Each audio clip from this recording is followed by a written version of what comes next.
got a 4-minute break? 5-minute break? Looks like it. Hey.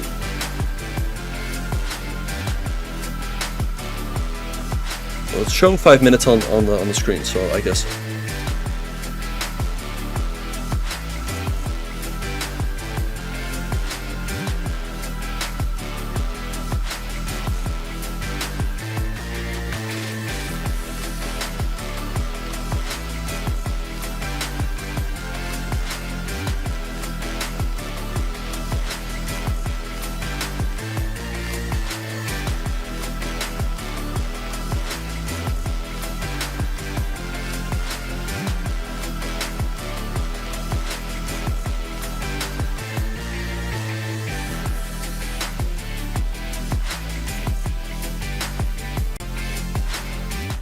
September bots are here, and it's time for a monumental clash. This barbarian might not crush you on the board, but he certainly can crush you with the board. Speaking of crushing, this giant is a living siege tower. Usually found in groups, goblins are fond of sharp, pointy objects and other people's pieces. The battle-hardened Valkyrie might give you a game once she's done arm wrestling a golem. This hog rider and his noble steed might give you a headache or two. Skeletons adore her, foes fear her. You'll need to bring your A game if you want to beat this witch. Yes, that probably is a rabbit up his sleeve, or a huge fireball with your name on it. We hear wizards are pretty good at chess. Not just a killing machine, Pekka loves tiny butterflies. But you're probably not a butterfly, so watch out. The Archer Queen thinks highly of herself, and for good reason. She is a skilled tactician, deadly opponent, and your worst nightmare. Play them all on Chess.com.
the premier online speed chess tournament. A knockout filled with tension, drama, quick tactics, and shocking moments. Oh my gosh! For the last 7 years and counting, the best Blitz and Bullet players in the world have flocked to Chess.com to prove their worth at this format. Excitement reigns every year, with major upsets and intense battles. This year, 12 invitees and 4 qualifiers face off for the title. Dozens have tried, but only 2 have ever worn this crown. Magnus makes it look easy. Hikaru made it! He wins the Speed Chess Championship his 5th in a row. Who will be this year's Blitz King? It's time to find out. Welcome to the 2023 Speed Chess Championship, presented by Coinbase.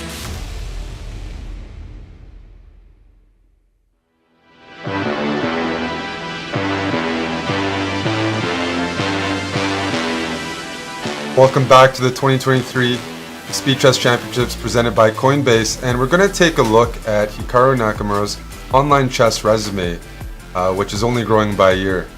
And he's the heavy favorite in today's matchup, but this isn't his first time playing the Speed Chess Championships. Benjamin, can you tell us a bit about his other accolades? Yeah, Hikaru is a 5-time US chess champion. He's also the reigning and 5-time speed chess champion.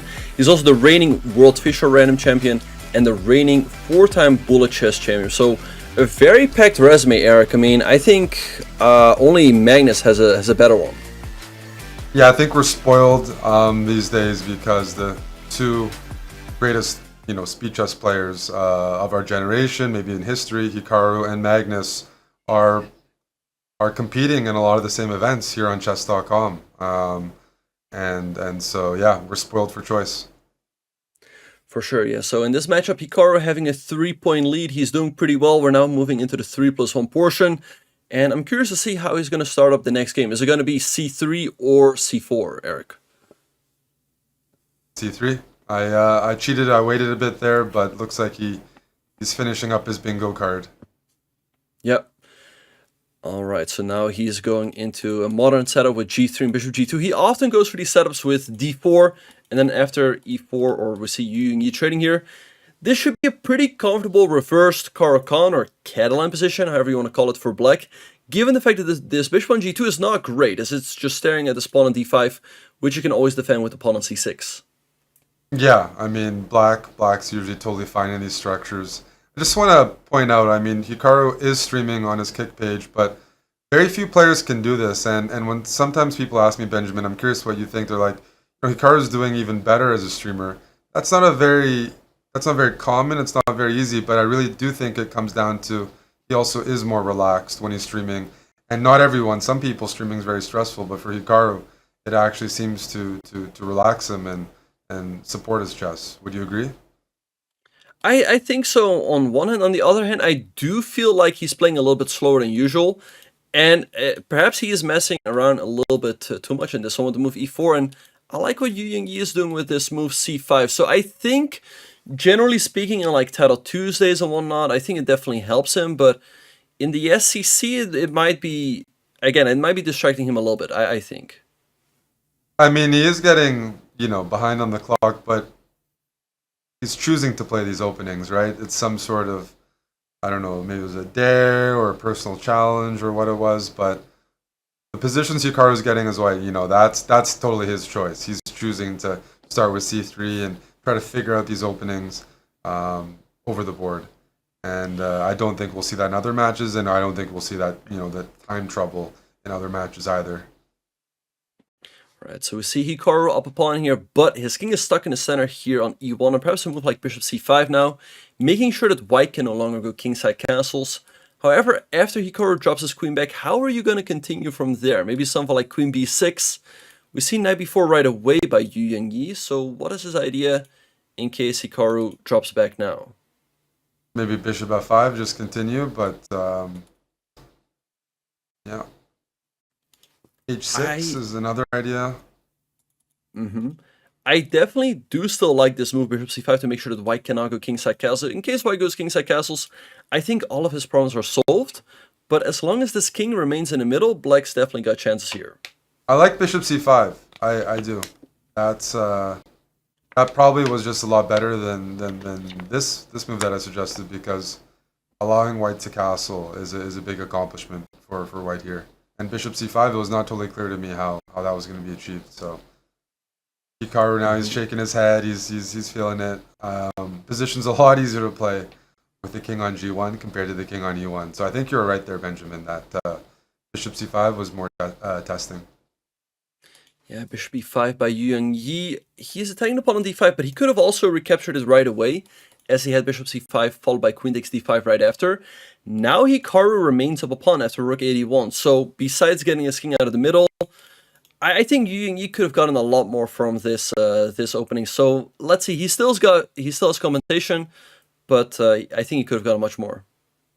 Do you like the SEC format the way it is right now? I don't mean it in like a criticism way. I mean, like, one thing I know for the Bullet Chess Championships is the players were discussing how long the matches should be. Because a 3-hour match, like what we're watching now, I mean, realistically, Hikaru really is a serious favorite, right? I mean, it's one thing to beat him in a segment, but to beat him over 3 hours, that's just, there's going to be fewer upsets with the way the format is. And some people like that. Some people may be like, oh, let's do shorter. Because in a 30-minute match or 1-hour match, you can have a rough session. Yeah, no, that's a very good point. I think, given the fact that it's a 3-hour match, Hikaru's chances to win this one, we saw before the match, the stats were giving Hikaru a 95% chance to win. But I think if you really do the math, it might just turn out to be like 99.99%. Like, I think it's going to be very difficult for Yangyi to upset him in this one, and especially given the fact that I think Hikaru is going to run away in the bullet. Yeah, that's why. Because it's like, SEC's been around for a long time. I think I first started commentating on it 2016, 2017. It's one of the grand slams, let's say, of online chess. So, I mean, the matches are a bit longer. But Hikaru is just always so consistent there that I really don't see many people capable of upsetting him. Besides, like Firouzja and Magnus. I look at the field, and the way he's playing is... I don't see who else is going to upset him outside of, Alireza or Magnus. We see Hikaru going knight f5 instantly, but couldn't he not win back the exchange with knight e6? Now knight e3, wait, but queen c3 here, threatening mate. How do you deal with Queen that? c3. Yeah, there's just a blunder by Yangyi. Now, yeah. Yeah, and he was just winning in this one, and now he's just lost. So... Again, you're not going to get that many opportunities, so you cannot just throw them away like this. I would just be demoralized. Yangyi is definitely feeling demoralized. I mean, you get so many good positions, and all you have is one win to show for it, and about to take his fourth loss, at least, maybe fifth. Yeah, then... Oof. Queen c7 now is just all falling apart. It's very likely that you're just going to hang one of the knights here in the next couple of moves. Or I could just push this a-pawn up the board. This one is just gone.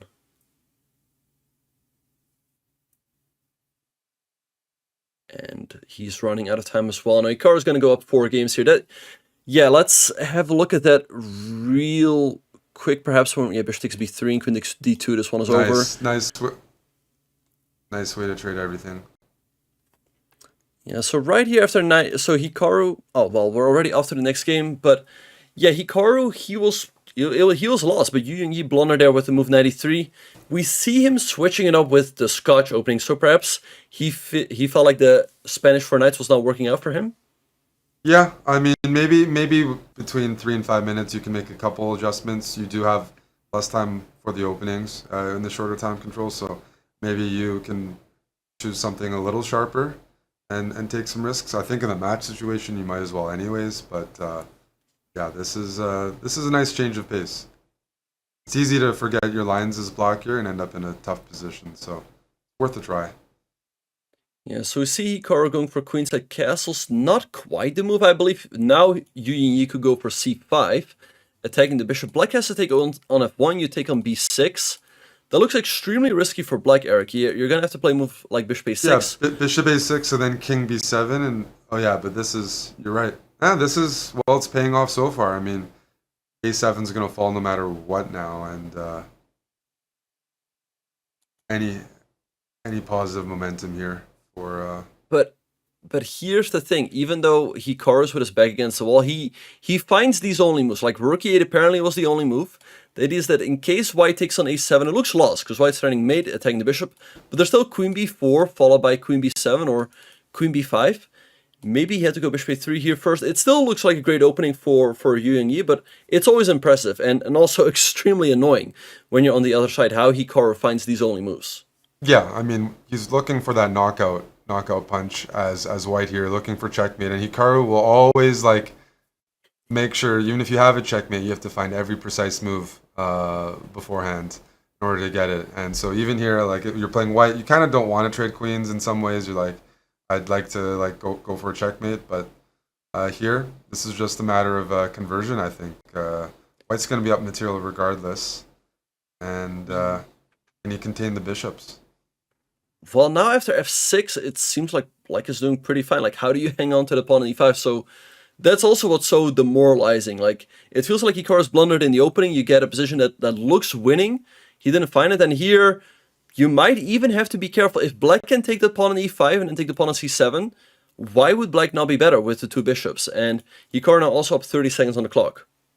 Yeah, maybe even bishop a3 check. I mean, he's just frustrated. I think Yangyi is frustrated what he just allowed. White had this pawn center and just falling for f6. It looked like a blunder to me. Just uncharacteristic. But those things happen when you start getting frustrated.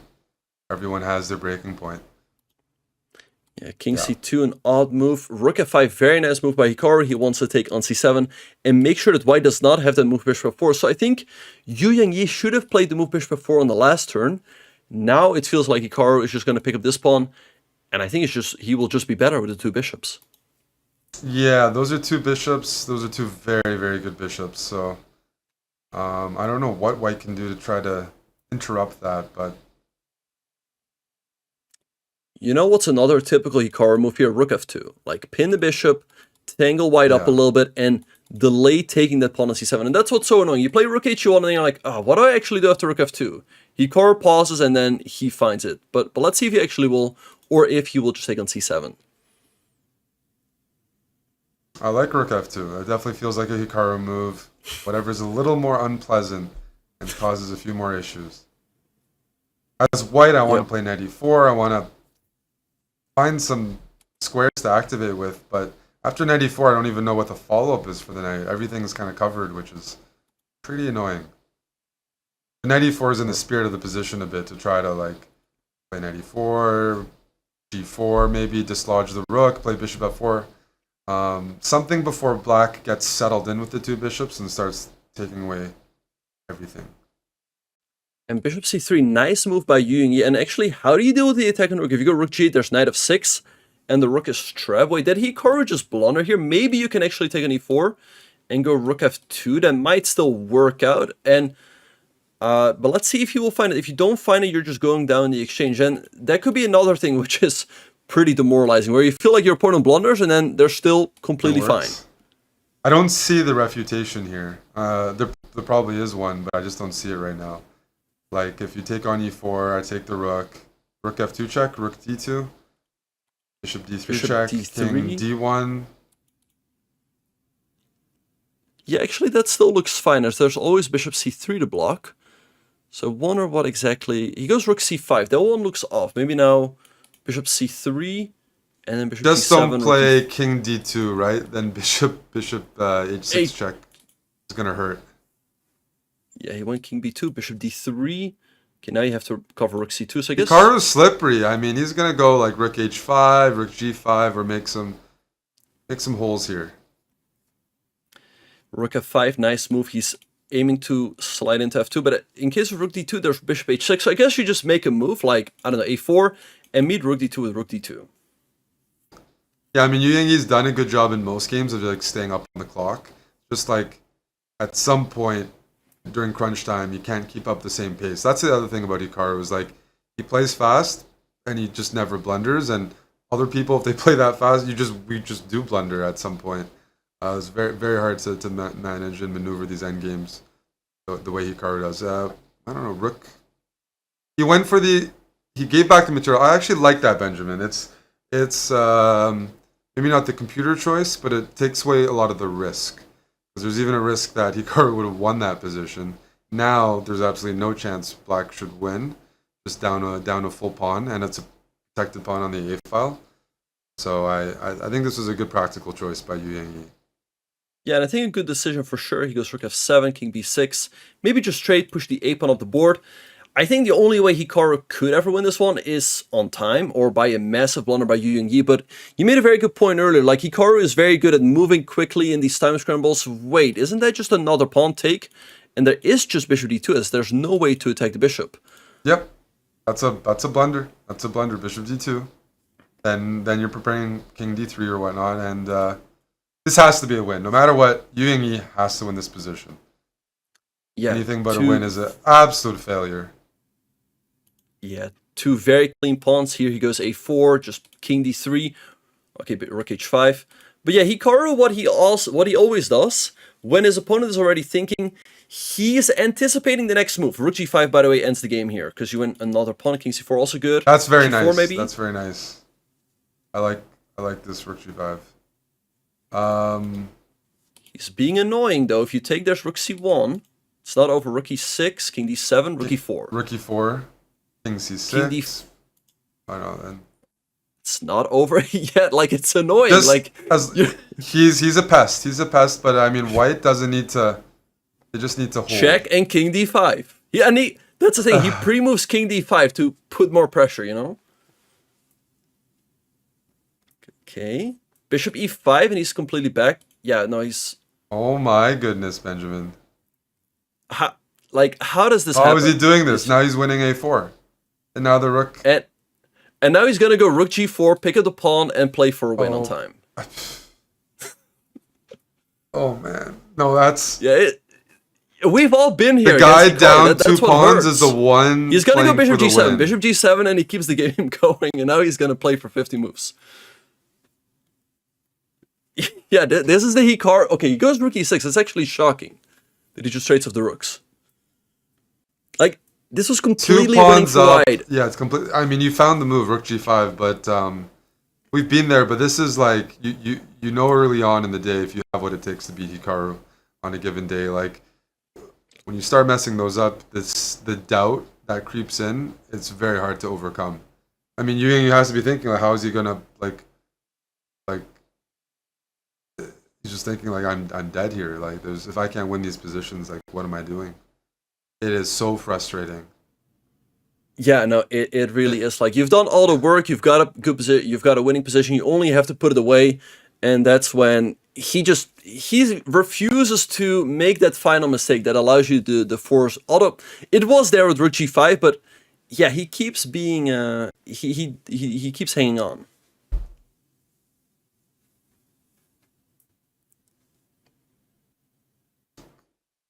I mean, this is some. I don't know. This is preparation. It looks fun though. So king f1. Is that what we're expecting here? And just Black's playing for compensation. I was just about to say. I think it would be any other player that would go knight c3, but given the fact that it's Hikaru, he just goes king f1 and does not care. All right, now the knight is under attack. This does not work out at all for white. Again, I think he's taking way too much risk.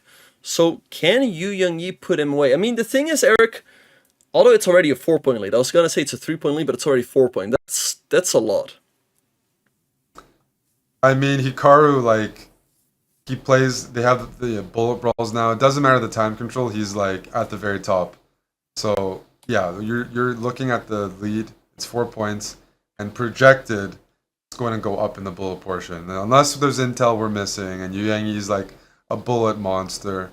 Hikaru's only going to run up the score even more. So this is definitely these were critical games for Yu Yangyi to try to equalize. Rook d2, that's game. Like if Yu Yangyi doesn't win, yeah, okay, yeah, like this is too much. All right, so finally he wins a game. It's now back to 3 points. Again, even though Hikaru has a pretty hefty lead, he keeps messing around in these openings. So if Yangyi wins another one, then it's down to 2, and it's a match again. But it feels, I agree it's a match, but it feels like Hikaru's playing with himself a bit. He's trying to make it a match.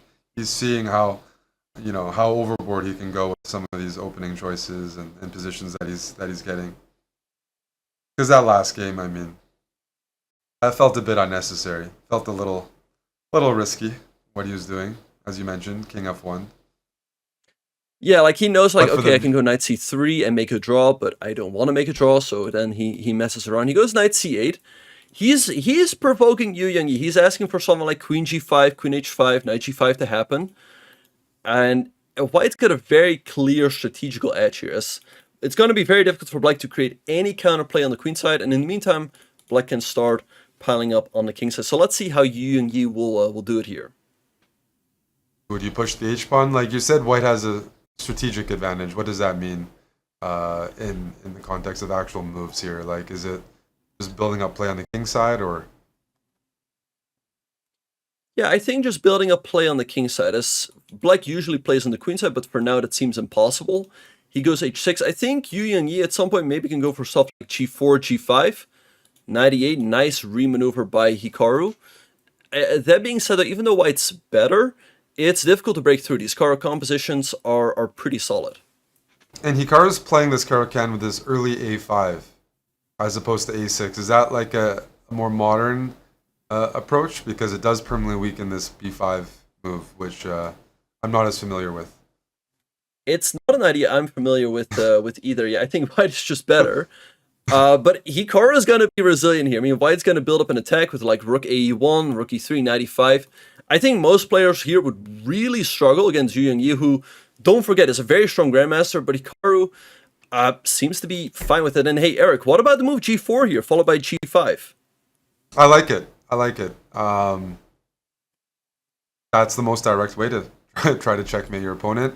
Yangyi's, yeah, he's too playing hesitant. These quiet, slow moves, and he's too hesitant, as you mentioned. I like this g4. I mean, Hikaru needs to feel pressure, and he hasn't felt pressure this match. He's had some tough positions, but looking at his body language and looking how he's playing the positions, you don't get the sense he believes Yangyi is going to punish him if he takes some unnecessary risk. He's gotten away with a lot yeah. so far in this match. Mm-hmm. Yeah, because I don't see what the move queen g4 does. Okay, he goes to h4, and I guess this slowly but surely improves the position. Maybe queen f4 now. Again, I think he's looking at g4 down the line. Maybe now you move the queen, but g4 there seemed like a pretty straightforward opportunity to break down on Black's king side. Now it's going to be more difficult with this knight around. So do you play queen h3 and then prepare g4? I mean, queen h3, what happens after knight h5 again? How do you avoid the repetition here? Because I want to go g4 right here. g3? You'll go g3. Maybe just g3? Okay. Yeah. Okay. Just double checking.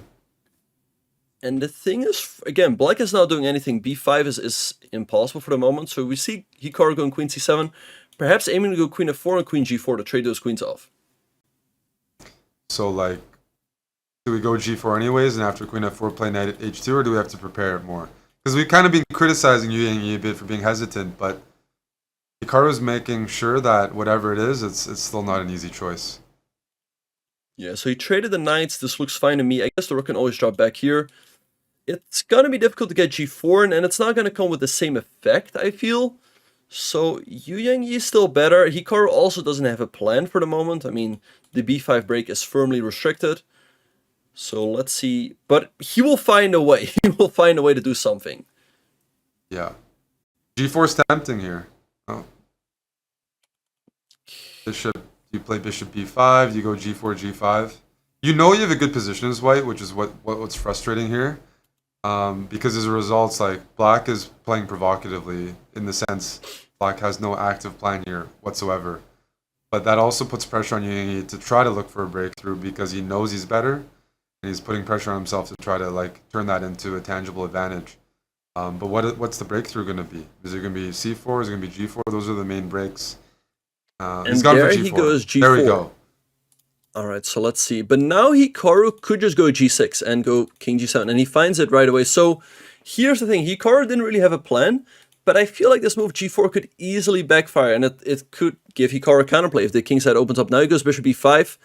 It doesn't seem very coherent what Yangyi is doing. He goes g4, but then he moves his bishop all the way over to the queen side.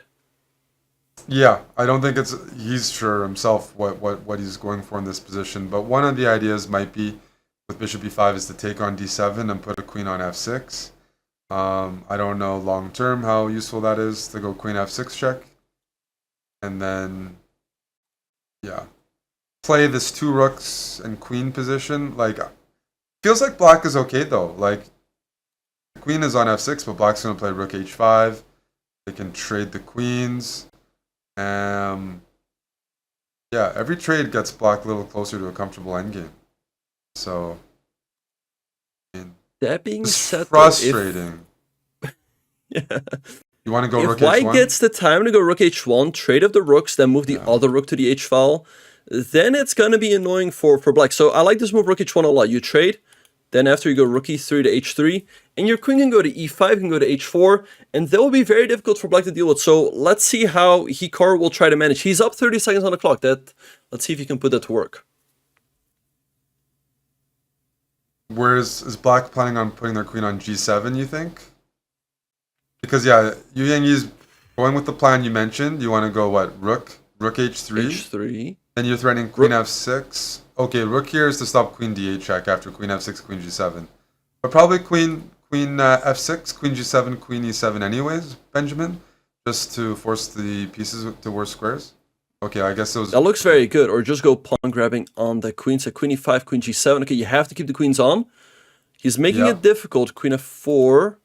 Okay, now what do you do here? You've got a dominant position, but no easy way to break through. Isn't this a threefold? I mean, no, you can't. I hope not. It is. It was? I think he didn't realize it, but that's a pity. Like, you have to win games like that. And even then, it's like, what did Yangyi miss? What we're critical of is he allowed a 3-time repetition, but there wasn't a breakthrough that we were sure about. You just had to keep the game going. Just for the sake of the match, you just have to keep the game going, but Hikaru still didn't make it that simple towards the end. Yeah, no, that's the thing. It's missing that X factor. Some of these, he's had a bunch of good positions, but not to be. It seems like today. Yeah, it's just super frustrating. He gets pushed with his back against the wall, but he doesn't get pushed over the edge. It felt like there had to be something for Yangyi, but Hikaru finds these only moves like queen f8 or rook c8. You've got a good position, but still, you have to put the game away, and that's where Hikaru, he just doesn't go away. He hangs in there, he makes it difficult for you, he plays fast, but still, you have to try, and Yangyi should not have allowed a repetition that easily there. Yeah, I think it's just scary knowing that this is kind of like Hikaru on cruise control. He's not at his maximum. He's not playing his top openings. He's definitely messing around a bit, and he's casually just on his way to a dominant win. And looking at even the Speed Chess Championships in the brackets, it is a stacked field this year, and there's a lot of first round matchups that I have no idea who's going to be on top. Definitely not one where I'm going to take the favorites for granted. But Hikaru, he just makes it look so routine. Yeah, no, for sure. And here, I kind of like his position. It feels like it's a little bit easier for white to maneuver. Maybe something like knight g2 to f4. Black's got these knights over here on f6 and g6, but they're firmly restricted by all of white's pawns. Maybe now Hikaru can expand on the queen side, and that's what he does. And, with b5 coming, this king over here can easily come under attack, because what we've got here is a queenless middle game. Only the queens have been traded off, but still, all of the other pieces are on the board, so I think Hikaru's got a very nice advantage here. And Eric, we've talked about this before. There are going to be games where you're going to have chances, but there are also going to be games where Hikaru's just going to grind you away, and that's what makes this match so tough. Yeah, there's no room for error. This is one of those positions Yangyi's going to have to just, survive. Knight f5, yeah, that's already a bad position. Just 2 bishops, and look at these pawns. guess black can maybe go knight b6, knight c4, but yeah.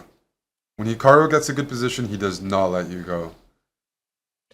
No. So what about bishop d2 here, followed by bishop f4, exerting some pressure on d6. And Eric, here's another thing. We were saying like maybe you should go knight b6, followed by knight c4. He doesn't do it, and then Hikaru's like, wait, let me go ahead and stop that. So now the knight is headed to c6, but that doesn't seem like it's going there with the same effect.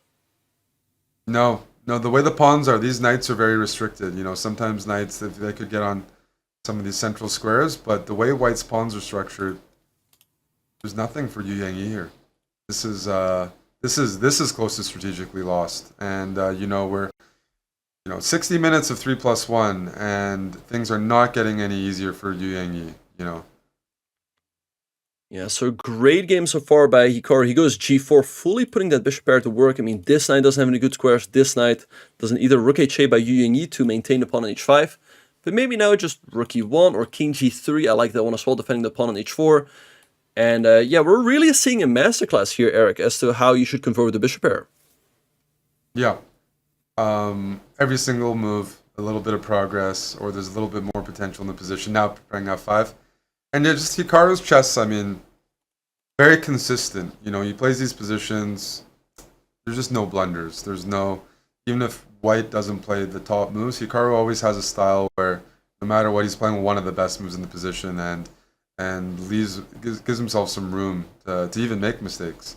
He doesn't have to play the very best moves here, but he's just consistently making a bit of progress. Right, but that being said, let's see how he will try to put this one away. Black is still solid for the moment. You can go g5, but perhaps Black can play something like knight b5, followed by rook c8, putting some pressure on the pawn on c3. And Hikaru now going for a bit of a thing. He must realize, like, hey, I've got a dominant position, but how do I actually convert this one? And that's never easy. So why aren't we playing f6? What's the sorry, g5? What's the main concern first after g5? Was it knight b5? You said.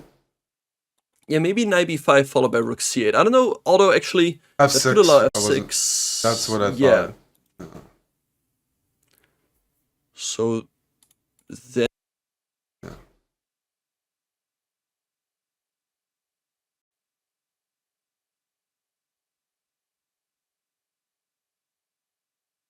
Yeah, rook f6. I mean, maybe he's planning on playing knight e8 if rook f6, and then some sort of blockade. I mean, black would love to get the knight on c7 to f5. That's the goal. I mean, the knight on e7 is good. The other knight needs to get to f5. Yeah, he's going to try for that, I think.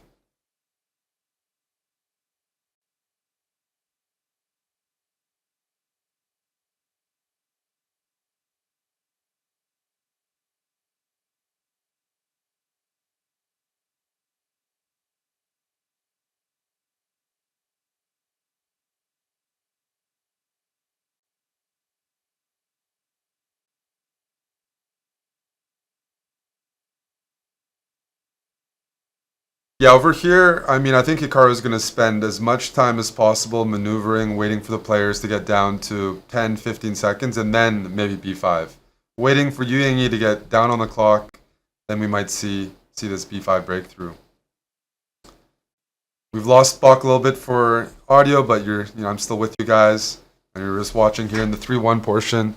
Hikaru is pressing with the two bishops here, and trying to build on that lead. Black's trying to just blockade on f5, hide the weaknesses. g6 is a weak pawn as long as the knight on f5 is there. You know, g6 isn't really targeted, but Hikaru is just trying to get both sides of the board opened up. A rook might swing over to a1, maybe b1. I think at some point white's going to pull this bishop back. Maybe to d3, hitting g6, and now rook b1 might be a move. If king f7, rook b1 even. I just don't want to go rook b1 yet because I don't want to trade. I don't want to lose the a5 pawn. I'd like to have both, but Hikaru is going to take his sweet time before deciding that.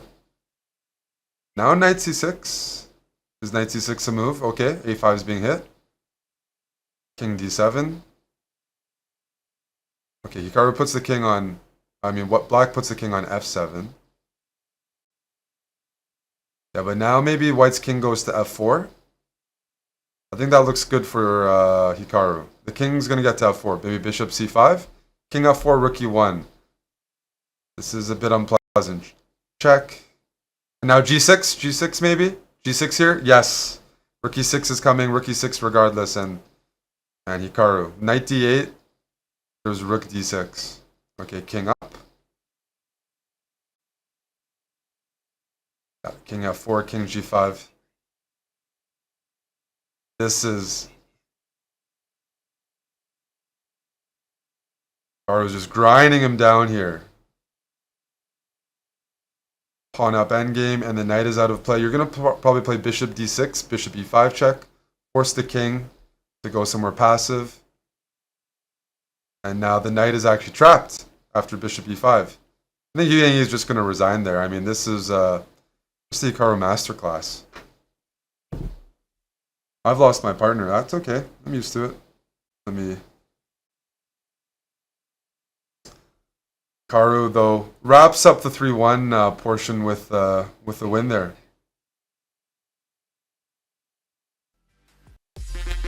We're going to get...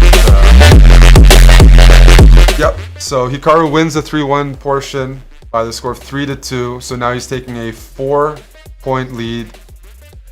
Heading into the... Oh, there's still 30 minutes left in the 3-1. We're doing a halftime break, but Hikaru is up 3-2. And after the 30-minute 3-1 portion, we do have 1-1 to wrap things up. And we hope you're loving the 2023 Speed Chess Championships presented by Coinbase. Coinbase is a crypto platform revolutionizing financial systems for a modern world. Update your financial system to one that is accessible, decentralized, and transparent. Head to coinbase.com/update the system today. I'm going to take you to a break and we'll be back with the second half of the 3-1 portion afterwards.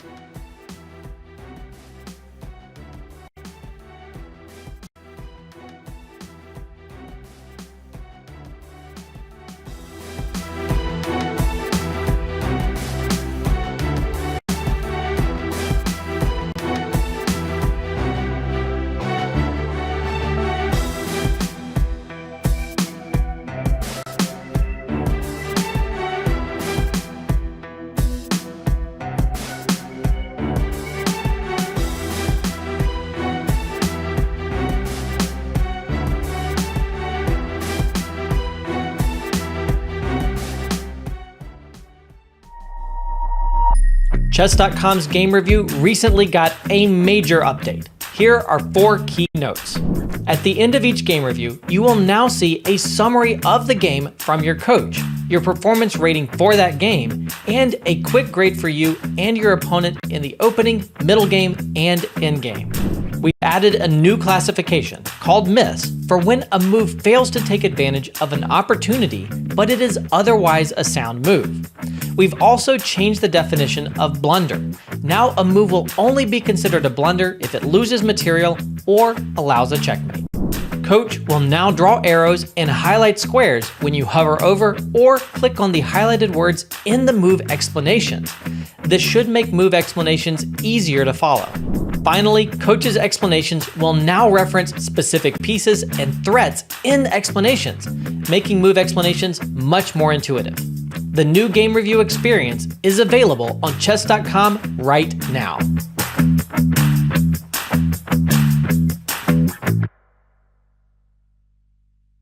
What's the best way to follow any chess event from the Champions Chess Tour to the Candidates, Speed Chess Championship, Title Tuesday, FIDE World Championship, and so much more? Chess.com/events has all of the top chess tournaments played both over the board and online. Analyze and review games from the world's greatest players with live commentary, cloud analysis, opening explorer, and table bases. Find all the key event information, including schedules, prizes, results, news reports, player bios, tie breaks, and more. Even compete by voting for your predicted results. Explore chess.com/events today on web or with our iOS and Android apps and experience chess like never before.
Welcome back to the 2023 Speed Chess Championships presented by Coinbase. We have a round one matchup here between Hikaru Nakamura and Yangyi.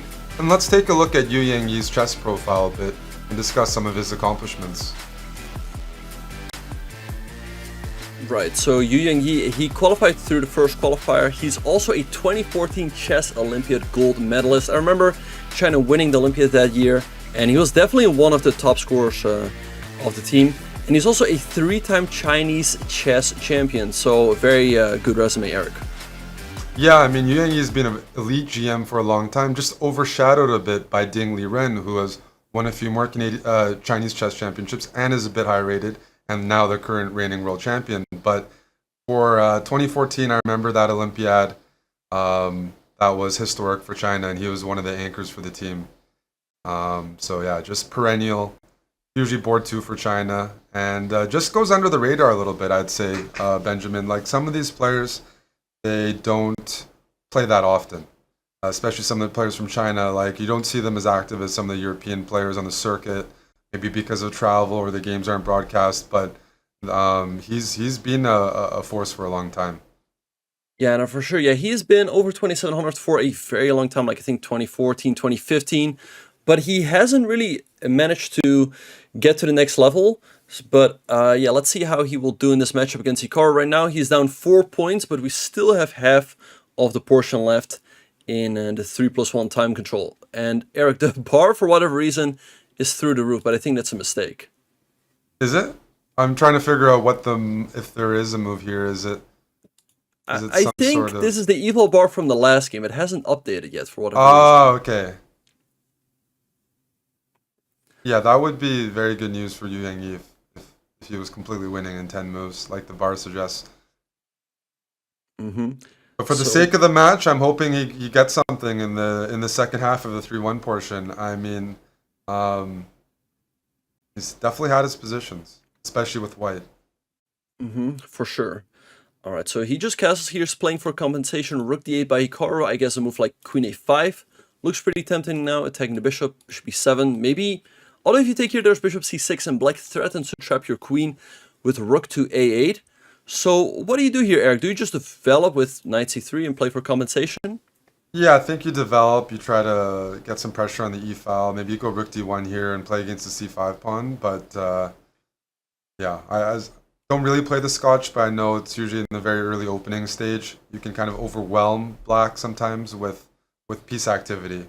And so I'm looking something in that direction. Maybe knight b5, maybe taking rook d1, but something before black gets castled and into safety.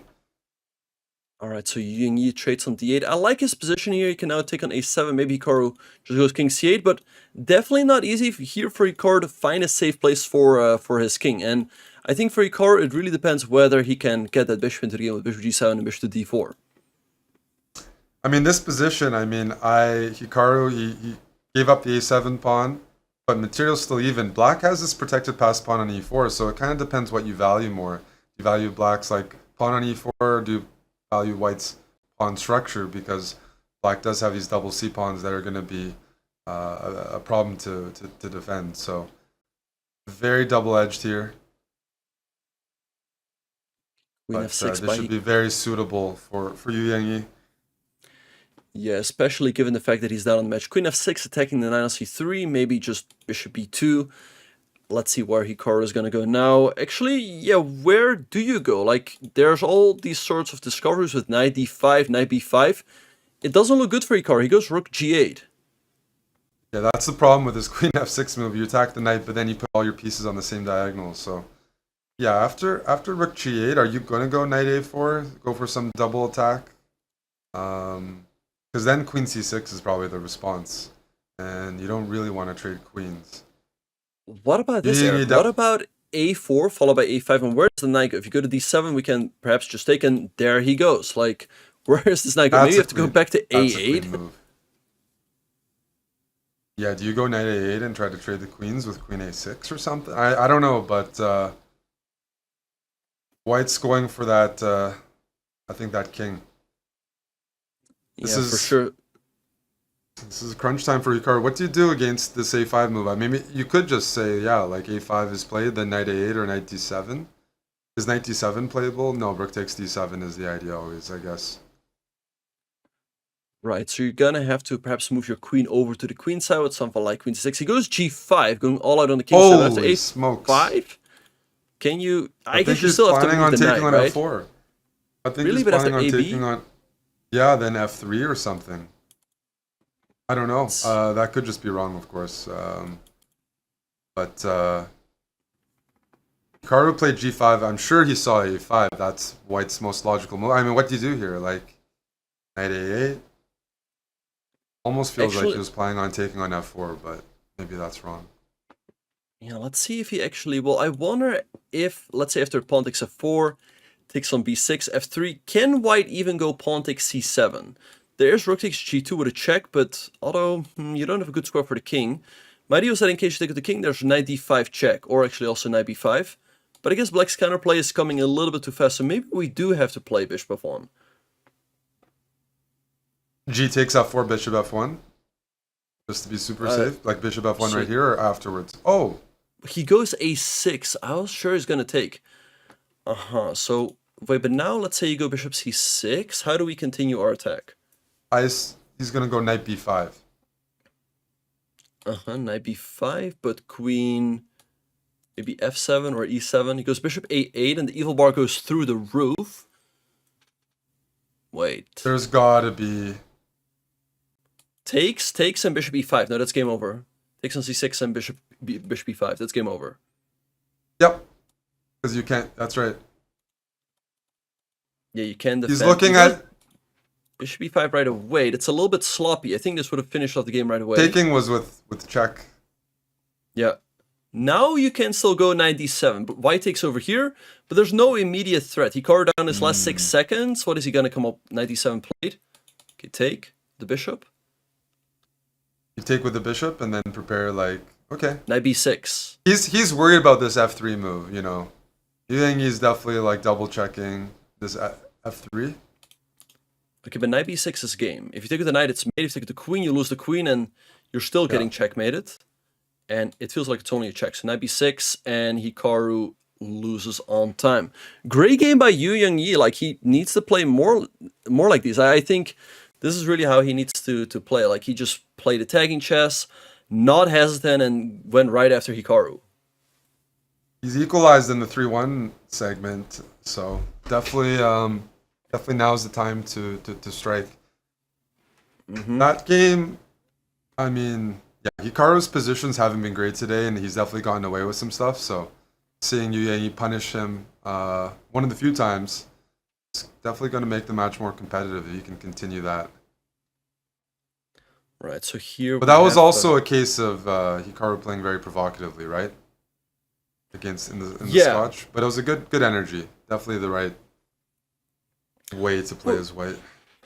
Well, I think that Hikaru did play a little bit provocatively, but on the other hand, he did not play 1a5 on the first move. He did play his best opening with e4, e5, and I think Yangyi just played a good game. The Scotch is not easy to deal with if you are prepared, and already, Eric, I like his position over here. He goes knight back to c6. It's not that easy for White to deal with this pressure on d4. It looks like Black is pretty much equalized, right? You can just trade comfortably and doesn't feel like this e4 pawn is that special. Like, it looks very active for Black. Yeah, we have a symmetrical pawn structure, and if anything, Black is a little bit more active. f4 by Hikaru, maybe just e5, make sure that White cannot go e5, and then you can plan a knight on d4 right after. Yeah, e5, knight d5, I guess. Yeah, that's interesting. Goes knight d7, but now e5, White gains more space, and Hikaru should be doing fine here. Bishop e7, I guess you go like bishop b4 or b4, threatening b5 and stopping knight c5. B4 looks nice. B4 taking away the squares look nice. Bishop e4 now, rook c8. But I guess Yangyi, now you get to prepare a5 at some moment, maybe. Or f5. Just a challenge.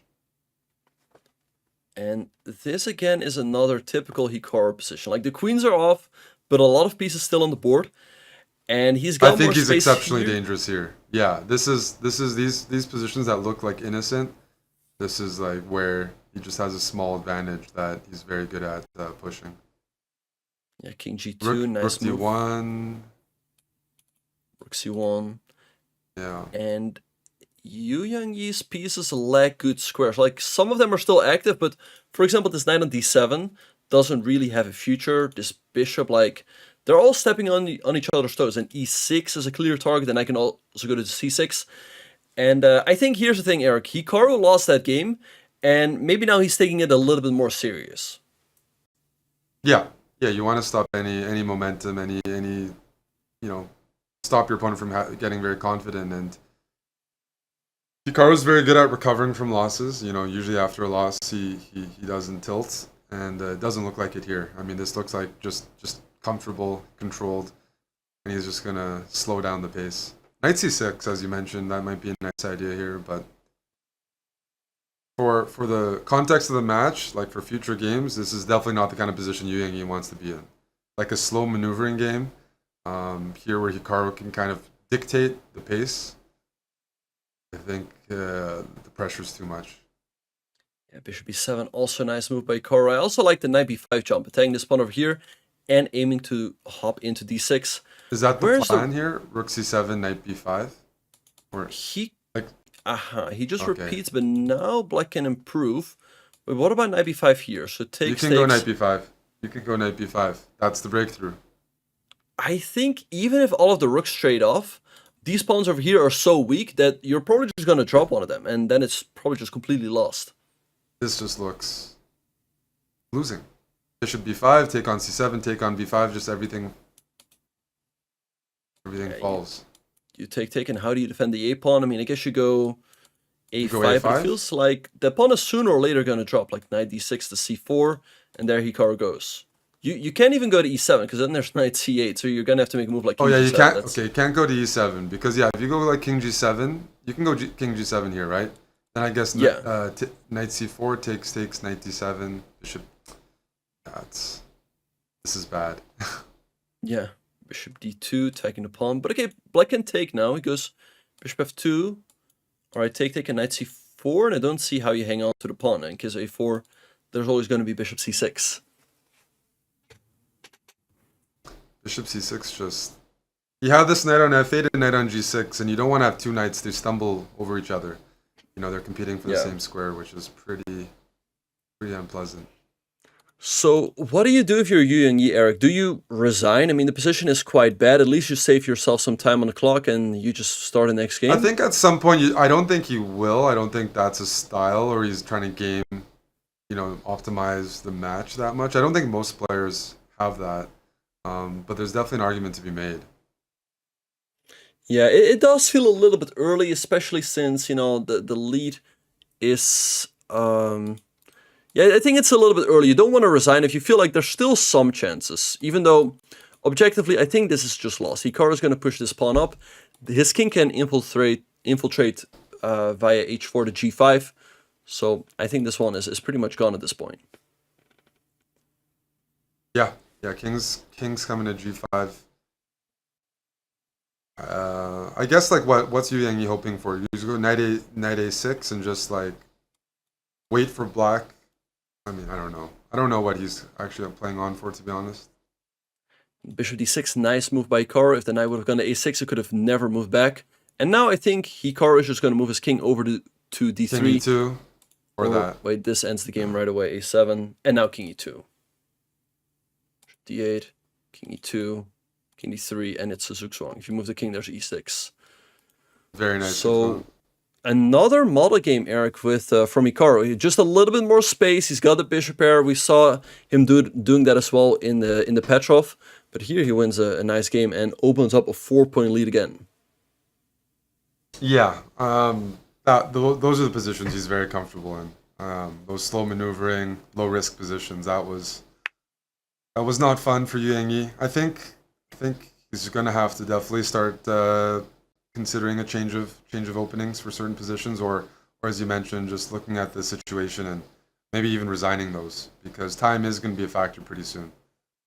Yeah, and Eric, this must be a little bit frustrating for Yangyi. Hikaru is messing around with a5 on the first move, But here it actually turns out to be a completely useful move, as now there's no b4 for white, hang on to the pawn on c5, and Hikaru is very comfortable here with black, like he's definitely not worse. Yeah, no, I'd be tilted. I'd be like, how is he getting away with this? But Yangyi, yeah, his style, he's not going to try to blow you off the board unless it's like the principled way to play. He's going to kind of play the same kind of moves. He's doing that here. Although this actually makes a bit of sense. Maybe this is a good way to punish Hikaru. I guess queen d6, knight b5 is the idea with knight c7 check. Because if white can keep this pawn on c6, then that a5 move does look silly. Because now we've weakened the b5 square so much. The knight a6 by Hikaru. I think he's just going to blockade the pawn, not try to pick it up. Yeah. And play around it with moves like bishop d6, maybe f5, bring the queen out here. Okay, knight b5 by Yangyi, trading off the knights, but it definitely feels like white has an edge here. The c-pawn is not going away anytime soon, and I think you just pile up slowly but surely with moves like rook to c1. Rook c1, do we play g3 eventually? I mean, I want to get my knight to b5. I don't know if that's doable here, but the annoying thing about this is I know Hikaru is going to play fast. He's going to play as if the position's okay, and he's just going to ask white to figure out what the breakthrough is, because, yeah, how do we get rid of this blockade on c7? It should be done. Yeah. The knight should find a way to get to b5 or something, but if you don't get the knight involved, I don't see how you get rid of that bishop. Well, the more I look at it, the more it actually is starting to look fine. Black has this pawn on h4, which is extremely annoying. You can never go g3 anymore. He goes h3, but now Hikaru can perhaps double up on the g file. Here goes the white king. But I don't really see a plan for white. I mean, it feels like Hikaru has got things under control right now, and he's also got an edge on the clock. Yeah, Black's going to double up on the g-file, and it's just like, maybe not double up because h4 hangs, but yeah, the pressure's definitely on white. You're frustrated here trying to figure out how do I dislodge this bishop on c7? Do I bring my queen to b7 via a6? Do I double rooks?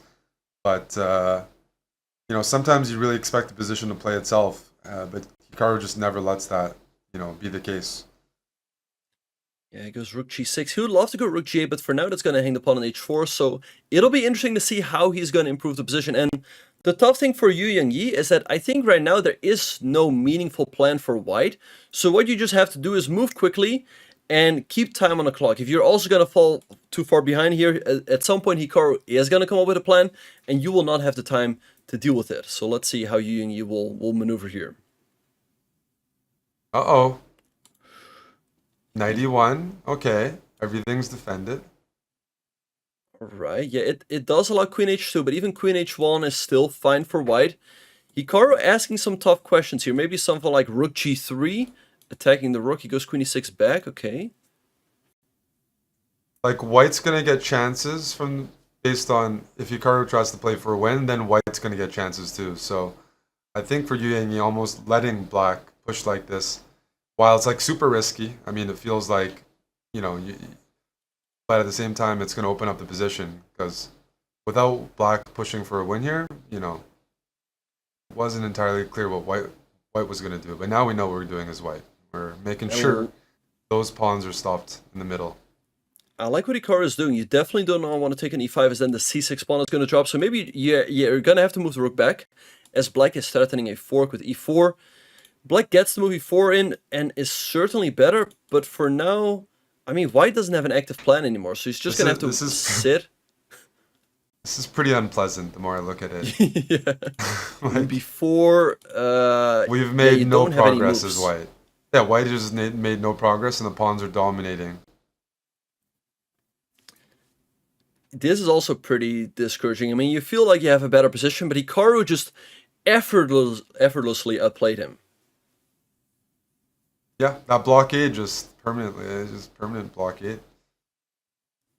Yeah, he's just so good at maneuvering. Okay, he's forcing the trade now. Now this pawn is protected, but this pawn in g2 is so weak. How do you break through with black though? If white just sits, what do you do? Oh, you try to play bishop b4 and put the king on c7, I guess.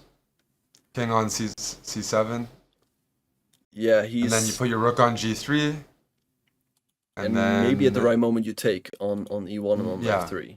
Yeah. But wait, Eric, this is getting very close to Zugzwang, and look at this. Now you Yes. can also open up on the queen side. This is masterful from Hikaru, just controlling the pace, taking away What a all game. counterplay. Yeah, I mean, used No. White's c-pawn against him. Just blockaded it and used it as a crutch. Yeah, what a masterpiece! What a masterpiece! He blockaded that pawn, played around it, and eventually he completely outplayed Yu Yangyi with the white piece. And now he opened up with d3. So we know what's going to happen in the next game. In the next game, he's going to go d4. Wait, here e4 is definitely an opportunity for Yu Yangyi. Play He e4 takes and it. then e3? Yeah. Yeah. Hikaru's still, I mean, he's still experimenting in the openings. But this looks good. You're just looking at, I'm looking at the camera, Yu Yangyi, he's like double checking with himself, like, I'm pretty sure this is good, and he just has to make sure he's not falling for something. And Hikaru has no issues whatsoever to go knight to g1. Just moving the knight back. Alright, so bishop c5 by Yu Yangyi. So what do you do here? Do you go e3? E3, and it's a bit like a hippo, yes. Right. Although e3, bishop g4 looks annoying, but maybe it's fine. Knight b3, good move by Hikaru. That's the thing, like, you go e4, and against any other player, you would probably blow them off the board, but Hikaru pauses, and he finds these moves, like knight g1, knight b3, close the position, and black is better, but Hikaru, he's keeping it together for now. Yeah, this is probably going to be the last game in the segment, if it goes according to plan. These games, I mean, the players have been spending their sweet time. There's 6 minutes left, and Hikaru's opened up a 5-point lead already in the match. Probably in his best interest to slow this one down. Because he has white anyways, right? If they play an extra game, it's going to be him with black. So I think in Bullet he's okay with that, but in Blitz he'd rather just wrap up the segment. Yeah, so I like Yu Yangyi's position though. Hikaru going f3. I think he was a little bit worried about Yu Yangyi going for something like queenside castles followed by g5. So he goes g4 himself. That's pretty committal, but I guess he feels pretty comfortable. He's gonna go king f2 here and just sit. And there's no easy breakthrough for black. He's going to play c3 next move unless black sacks something right now, which Yu Yangyi is definitely looking at. The problem with sacking is if you can't even sack on g4. There's like queen takes g4 in the end, and maybe it's not enough. I mean, yeah, maybe. But Yu Yangyi is definitely looking at a way to sacrifice. I'm just trying to look for full compensation, because if white plays c3 next move, it's going to be tough to break through. I like this counterpunch, g5. He's not letting himself be pushed around. He's attacking the 9 on the 4. And I think this trade should work out in black's favor, as this king on f2 is starting to get a little bit exposed. I mean, and if you do not take, what do you do? Do you go knight h3, but perhaps then you sack, as there's no longer that bishop h3 move at the end? g5 is a good move. That's the kind of, messing up the position, not letting Hikaru get his king settled. Like, I think that was just a key move. As you said, it's like he's going to sack, I think, after. Because this is going to be a better version than without g5. Yeah, so apparently Hikaru said no more Mr. Nice Guy, but I feel like Yu Yangyi is definitely getting chances in this game. Okay, just bishop a7, keep the pressure on f4. Now, do not take on f5 because there's bishop h3, so he moves the king out of the way, and Hikaru firmly hangs on to the pawn. Yeah, is there some sort of knight h5 at the right moment and trying to take the dark squares? Maybe like get the queen to d6 or f6, I don't know, but I want to attack white's king. White's king is on f2, the queens are on the board. How can black put pressure on the h4 pawn, on the d4 pawn, but make the king uncomfortable? That's got to be done. Yeah, no, for sure. The bishop is on attack here, and Hikaru's going to have to make a tough decision. Do you go to h2? Well, then there might be moves like queen e7, targeting the pawn on h4 and the e3 square. Well, you cannot go to d2, that hangs d4. You can go to e3, but then I think queen e7 is even better. So Yes. Hikaru going in the tank here, and he comes up with bishop h2, but it's a tough position. So what do you... yeah. Queen e7, He's queen still h4 finding the check. best moves. So what do you do after queen takes h4 and then what, queen g5? Would you say, Well, or something? Queen takes h4. There's then queen bishop g5. c7 and rook h5, which still looks quite acceptable for white. Sorry, queen. Yes, yeah, rook h5, and then you just keep the rook there. Yeah, exactly. So queen e3, I like this better. King f1, maybe just knight f6, attack the bishop on g4. If you could take in like rook e4, that looks... He takes on d4, wait, but now take and like... Oh, bishop g1, there's knight g3. But maybe just Knight king g3, g2. king g2. Hikaru takes...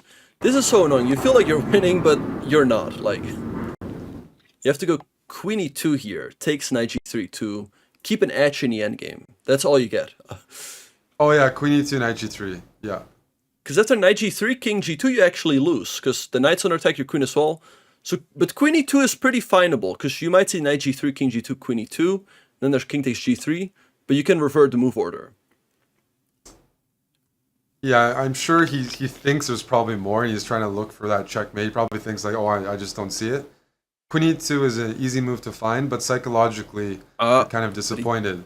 And he doesn't see it.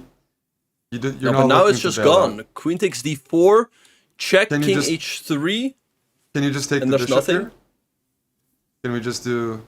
King h3, king- there's nothing. Like, you Yeah. don't make this up. It's so But frustrating. that's a little poor on you, Yangyi's have. Like this was all something he could have calculated, and he Yeah. had to have told himself like, I cannot play this. Like this is not. Is this checkmate? Check. You're gonna have to go You're rook gonna lose e6 everything. Well, but if you do take everything, maybe black's got some sort of perpetual, so you gotta be a little bit careful. This game is not over yet, by the way, but yeah, he spent like half a minute there, so I'm a little bit surprised that he did not find queen e2 followed by knight g3. Okay, rook h3. It's But a funny Hikaru position is for gonna sure. be up a rook here. It's a bit much. You can't go rook g8 because of queen a8 check, picking up the rook. No, I mean, white And he's white gonna is lose on winning time. here. Unless you're getting mated, this is a complete win. Play with 1 second. Okay, now, okay, makes another move with a second, but something like queen d4, and there we go. Hikaru just finishes it off very cleanly, and this is over. Rook That's g3 nice. and resigns. Yeah. Tough game for Yu Yangyi. I mean, he was doing very well up to a certain point, but he loses this game, and he goes down 6 points in the match. And Hikaru, he keeps messing around. He still goes 1a5. A5 that early on, like wasting a move or weakening a square. I mean, it's remarkable that he has survived today playing it. He's really tested the limits. Yeah, no, for sure. I think, though, the thing, like a5, like you said, it not only wastes a move, but you also permanently weaken the b5 square. I think like moves like a6, it does look pretty bad, but if after that you start playing normal chess, it's not as bad. And you do have that tilt effect where you try to get away with the move a6, and if you get a fine position, your opponent's like, wait, how is the position even? My opponent played a6 on the first move. Yeah, no, this move is absolutely frustrating to encounter. I mean, when I think logically, when somebody plays a5, yeah, they weaken the b5 square, so maybe I want to use that. Otherwise, I just want to attack the king. I want to be like, look, you're spending all this time pushing a queenside pawn. Can I switch gears and focus on the king side? But it's not easy to crack. Like queen e2, queen e4 looks normal here, right? Just try to play some sort of... But Hikaru, again, has found a way to make it work. He pushed up the pawn to a4. Now he went knight a5 to b3, and hey, he's putting pressure on the bishop, and that also puts pressure on the a3 pawn. With queen h5, Eric, do you think after... wait, actually I was going to say, does Yu Yangyi want to make a draw? But maybe it just... Does that win for white, or is it just a draw? It looks like it could win, so I wouldn't take that risk if I was black, but I don't see a win. I guess there's like rook f5 or something. Right, so then if you don't play g6, I guess you might have to play f5, but that does look pretty bad. But Hikaru, we know, he can deal with bad positions. But this one actually, after takes some bishop c4, I don't see a good way to defend the e6 pawn, because after rook f6, there's bishop g5. There's bishop g5 and queen takes g6. In some line maybe. Or I don't know. So, in case Hikaru goes g6, what do? I guess you might just sack, and then think later, like, is there a win? Takes king h8, rook e3, threatens here, and after e5, there's check, king g8, and rook g3. It looks winning for white. I would sack. Because at the minimum you have a draw. And Yu Yangyi is not thinking about, can I come back right now? It's one game at a time, and a draw is not changing the result of the match. So he's going to get in the position and figure out if he's going to play for more, but I would take, based on the way you broke it down. Queen f3 is the other move. You don't want to play queen h6 here because of knight c1, bishop g5. But, yeah, queen f3, or maybe, as you mentioned... No, but now you just taken bishop a3 and you're borderline lost. Like why did he not sack? Like, you have a draw in your pocket. It looks good for white. No more confidence. He's just the match is taking its toll. Yeah, the Hikaru effect. The Hikaru effect. It's tough. Yeah, now bishop a3 and Hikaru's down a minute on the clock though. But you've got nothing here with white. Like, you're down a pawn. Yes, your pieces are a little bit active, but there's nothing. Yeah, well, without that dark squared bishop, it's hard to imagine white as any meaningful, mating ideas. Black's just gonna be safe on the dark squares. Yeah, rook a7, he's gonna push this pawn up to a3. Material's even, but this pawn at a3 is gonna be so annoying to deal with. It's not easy at all for black to win this one, but Hikaru will find a way to put up the pressure. Yeah, bishop goes to f6. So... It's really funny, Eric, how the move 1a5 has worked out for Hikaru. Like, this a-pawn is probably going to win him the game. It's a Hikaru thing. I wish I could get away with it, but he's not getting punished. Yeah. Not that it's easy to figure out how, but... Well, I think, like, we saw the line, knight takes g6. At least you have a draw. There was rook e3. It looked very tempting. I think he just had to go for it. Like, it's not 100% clear how it's winning, but you just take a leap of faith and you either do it or you don't. Yeah. I mean, Okay. what do you suggest here? Is that d5 or something? We try to open up the light square diagonal. Like, how is Yu Yangyi supposed to change things here? Is his I idea like bishop king e8 g2. after rook takes Black d4 and- or something? I think after takes, bishop e8 is a nice move. Maybe you take here and you just defend the endgame a pawn down, which should be pretty holdable, I think. So you can also go rook d3 and get there in a more forcing manner.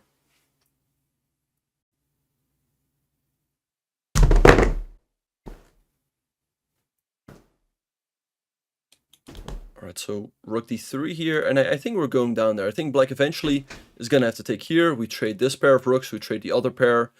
Black takes on c5, but we go queen f3 at the end. Black is up a pawn, but it's very difficult to make use of it, because if you push those pawns, then you're going to expose your king. So white should be able to hold there, but, Hikaru will find a way. Oh. Yeah, if black gets to push for a while, that's just... Hikaru's very good at playing these pawn up positions. Okay, take the pawn. Yep. Okay. I think a clever decision by Hikaru. I think he realized that To with keep the rooks off on? the board, it's probably a draw. So maybe Yu Yangyi should try to get them off with rook b7. Does it this way. Rook d7 now, I guess. Yeah, rook d7. Mm-hmm. Hikaru's still going to try there. Yep. So, Eric, I think you take with the rook. I think you have the most chances in the queen endgame. Like 4 versus 3 with the queens. Looks like there are some chances. Maybe queen g5. You just try to put the queen, centralize the queen, put it on d5. Okay. Yep. Yeah, so definitely annoying for white to have to play this. So, okay, queen e4.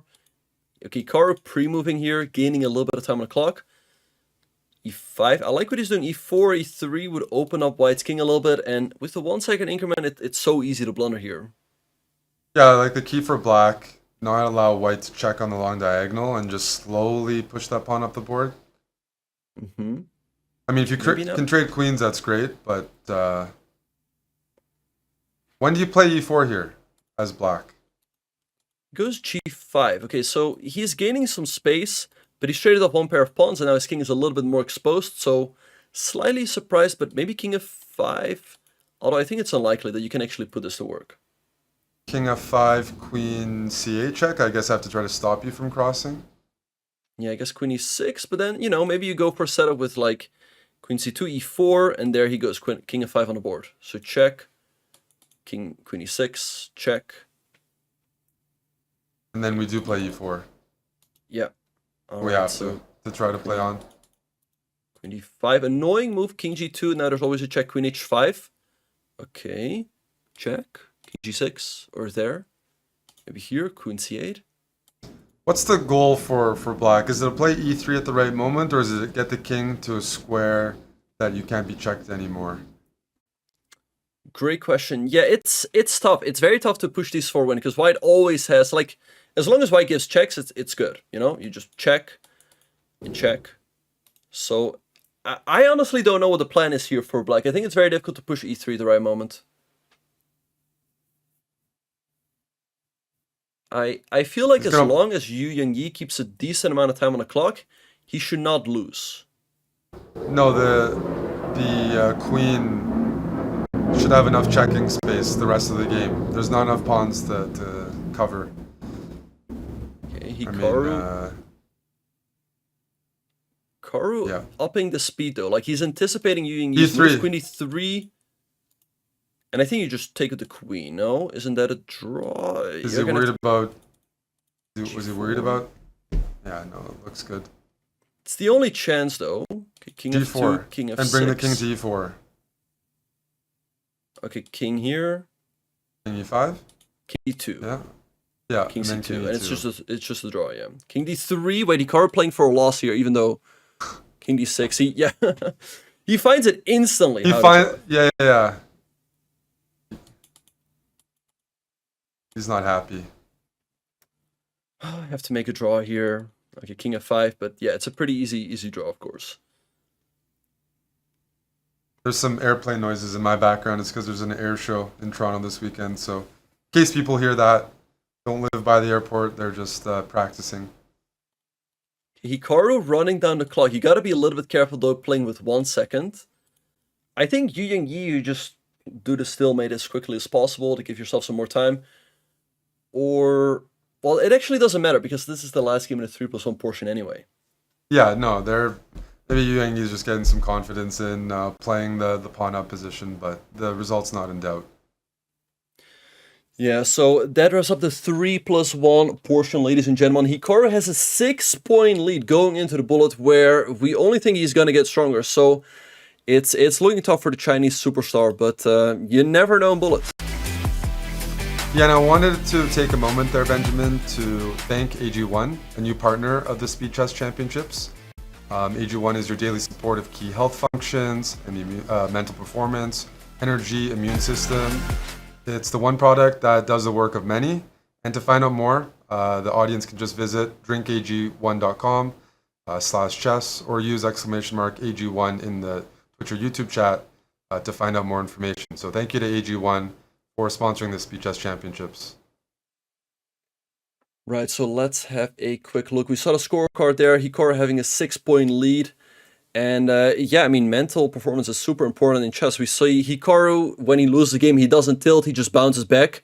And that's what we've been seeing in this match, Eric. He's been fooling around in some games, but other games have just been pure masterclasses.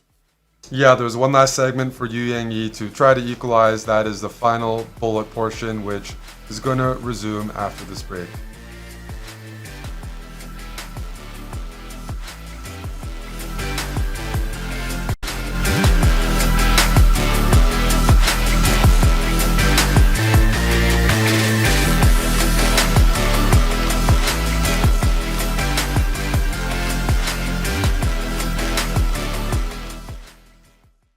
Chess Kid is fun. Chess is great for the brain, but it's also fun to play. And Chess Kid makes it easy to have fun. Whether your child is a total beginner or a prodigy, they can hop on and find a well-matched opponent from around the world at any time. Chess Kid is the safe, parent-approved way for your child to play chess online. Chess Kid is educational. To kids, it feels just like playing, but chess is a great way to learn patience, strategy, and critical thinking. Chess Kid features a comprehensive training program that guides kids to level up on their way to mastery. There are more than 50,000 chess puzzles and a whole library of entertaining videos that teach strategies, tactics, openings, and endgames specifically for kids. Chess Kid is easy. Whether you're a parent helping your child, a coach managing dozens of kids, or a school of hundreds. Signing up is free and easy, so what are you waiting for? Did you know you can add emoji to your online games and analysis boards? Simply click on the emoji palette icon, select your emoji, and left-click on the board. You can choose from a host of notations, animations, emoticons, and even your favorite chess personalities. Emoticons will fade away after a few seconds. However, notations and special animations remain on the board until they are cleared. To clear them, simply left-click on the emoji or hit the Clear All button at the bottom of the palette. Have fun. Try them all on Chess.com.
And welcome back. We're following round 1 of the 2023 Speed Chess Championships sponsored by Coinbase. And today's matchup, Hikaru Nakamura is taking a 12-6 lead into the final bullet portion. Benjamin, besides like we've followed the games, but what are the players actually playing for today? Yeah, the players are playing for a pretty hefty prize fund. So in this matchup, we know that the winner will get $3,000, and another $3,000 will be split by percentage. So right now, Yangyi has half the amount of points of Hikaru. So if this would be the final score, Yangyi still takes, what is it, Eric? Help me out. Like, well, it's a percentage of the score, right? 1,000. Is that how normal? Yeah. He gets 1,000. There's a minimum prize. And it's not double elimination like some tournaments, right? So this is like, it is one shot there, but $150,000 in prizes, Benjamin. It's definitely one of the largest online events. Yeah, no, for sure. And it's unfortunate for Yangyi that he's gonna probably get knocked out in the first round. But like $1,000 for a couple of hours of chess, it can be worse. But as we speak, the games are gonna get underway pretty soon. Hikaru, he's vibing there. I guess he might be listening to some music. But it's only gonna go up from here. In the later rounds, they're gonna be competing for a pretty hefty prize fund. In the final, they're gonna be playing for $30,000. Just tough luck of the draw there for Yangyi, though. I mean, he's facing the defending champion. So, yeah, I mean, only a miracle is gonna help him here. This is Hikaru's. I mean, I would say 1+1. Hikaru's excellent at that time control. He doesn't really have any weaknesses when you look at the 3-time controls, but this is where he should have a huge. There should be a huge skill gap between him and Yangyi with just 1 minute on the clock.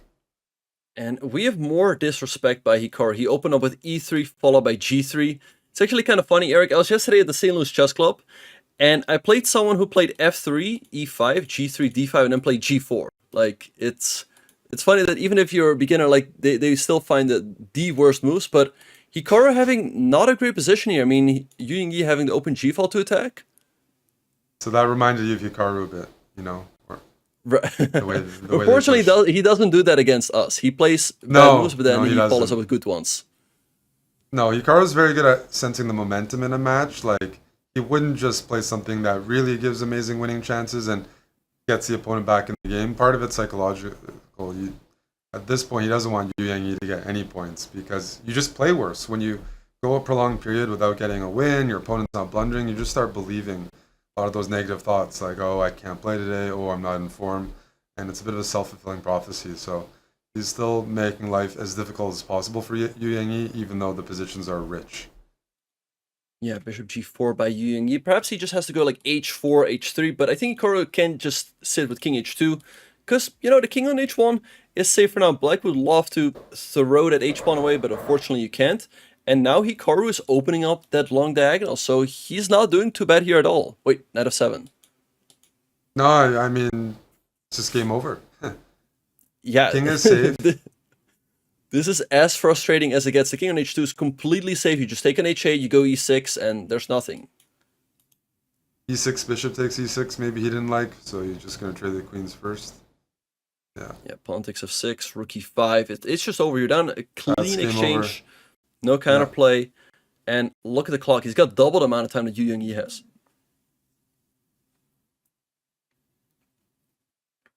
Trying to read into Yangyi's body language, but he's not given much. He's kept the same look throughout. Yeah, no, that's definitely a good thing. So, okay, bishop g4. We see knight at g5 by Yangyi. But I think Hikaru is happy to trade off those bishops. Now, you're just going to have to go back. And he's going to go for e6, then probably slowly but surely prepare the c5 break. Yeah, once black plays e6, there's no real comfortable breakthrough for white. But at least here, Yangyi's probably going to like put a knight to e4 and fight for some of those dark squares. At least there's some squares. You just got to get rid of black's dark squared bishop. If you can do that, then you can have some fun on d6. Right, but it's going to be super difficult to do there. Hikaru offering the trade of queens. Yangyi doesn't want any of it. And now Hikaru goes G5. Like, looking at the score right now, Benjamin, do you think Yangyi is underperforming, overperforming, or it's about as expected? 13 I to think 6. he's underperforming slightly. I think, if you look at the ratings, well, Hikaru is outrating him quite a lot in Bullet, but in Blitz he was outrating him by 200 points. So then a score of like 12 to 6 is pretty much normal according to rating. Yeah. However, given the positions that Yangyi got, I think he should have scored a bit more points. Got it. Okay, Rook F1.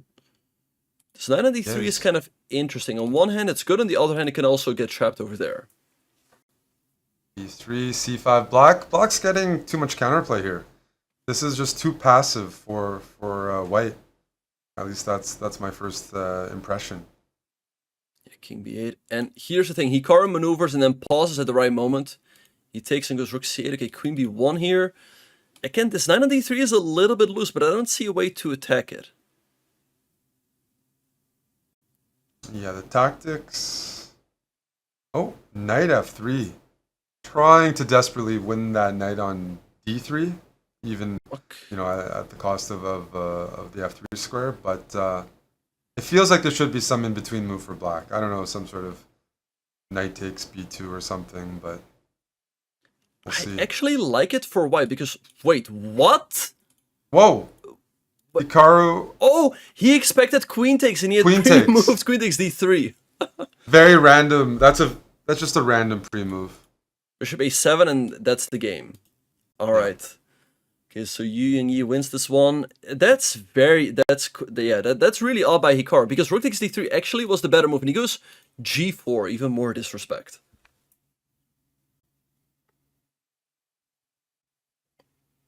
Yeah. No, in Bullet anything can happen, especially in like one game. Mouse slip or Hikaru there just anticipated a different move, but over the course of the 30 minutes, it's gonna be very tough to get that to happen again. King of pawn. But Eric, it was pretty funny. Knight H4 would have trapped the rook on G6, but Yes. it was missed by Hikaru. Black still has a very nice position. I mean, White's king over there is a little bit exposed. But White's got some pressure on the center, so maybe it isn't too bad. Hikaru's doing this he's just asking, but he's playing he's doing this on purpose. Some of these moves are this is having fun.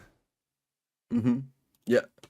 So Not queen F6. castling, pushing the center, sacrificing pawns. Knight knight check.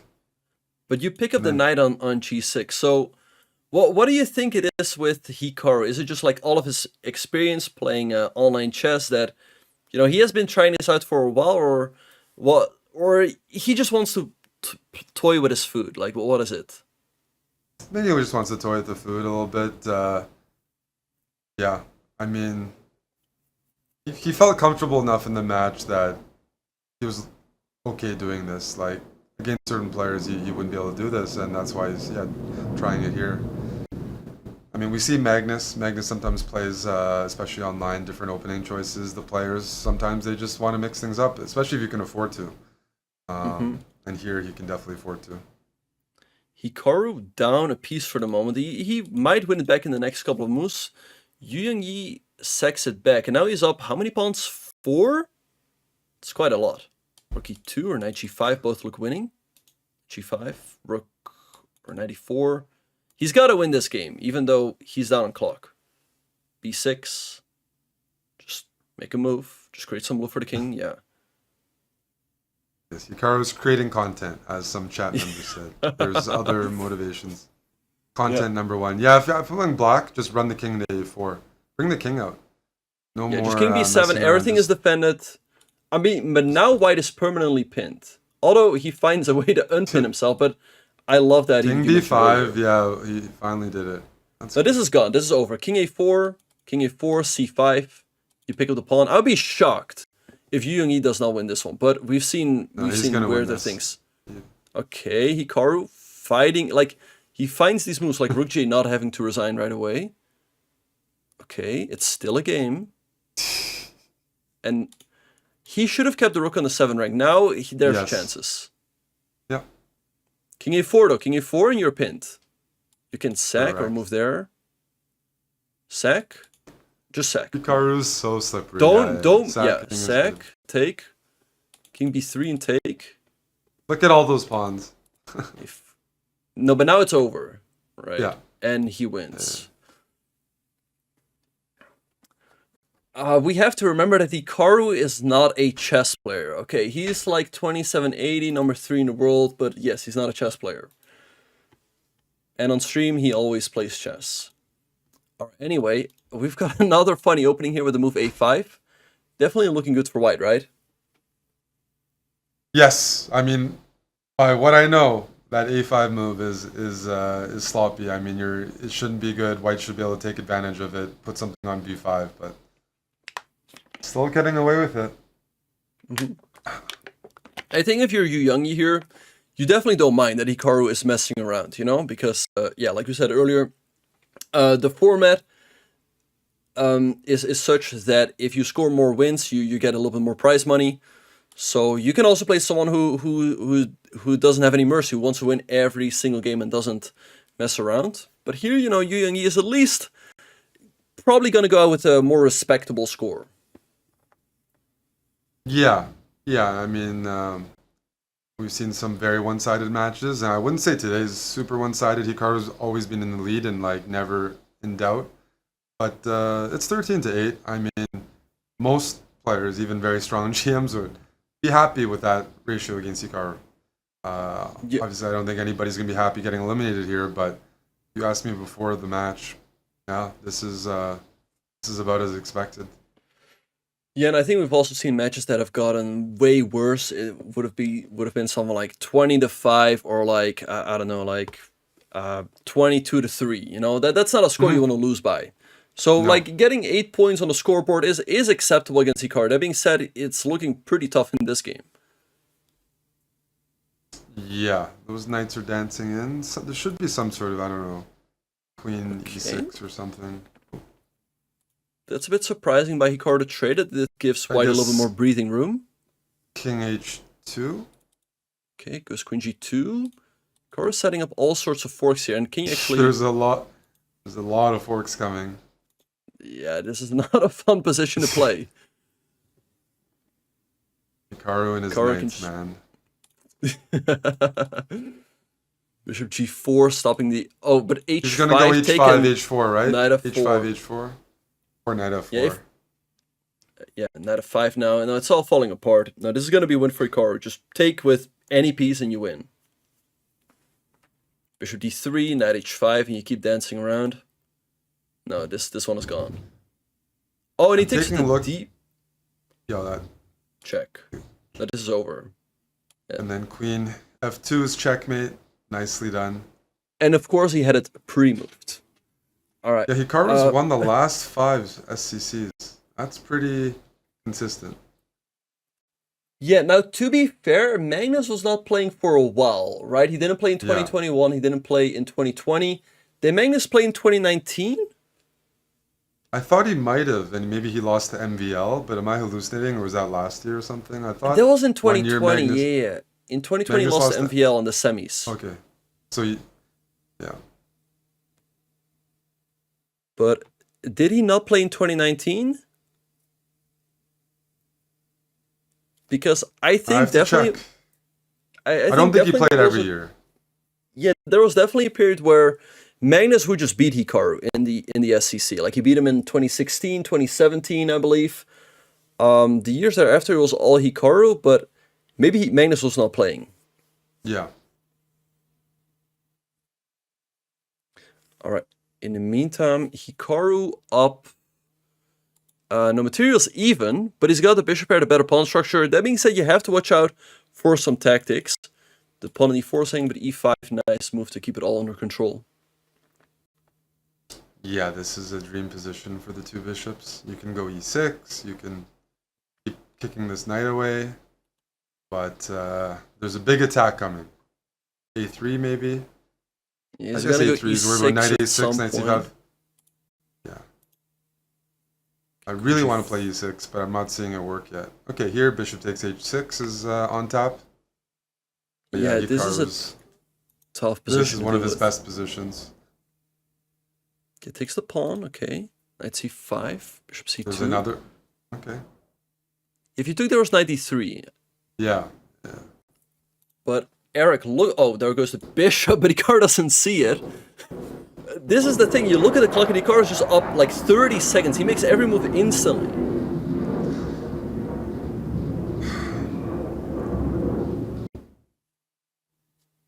Bishop e4, then bishop. Yeah. No, this is over. Wait. If you take, there's check and knight f4. You can't do that. Wait, take a knight f4. And that's another game for you. He's doing a different move order. Is it game over? You're saying another game for Yangyi. I think Hikaru could still come up with something here. Yeah, it's still a little bit early to call it. Yeah, like, okay, take.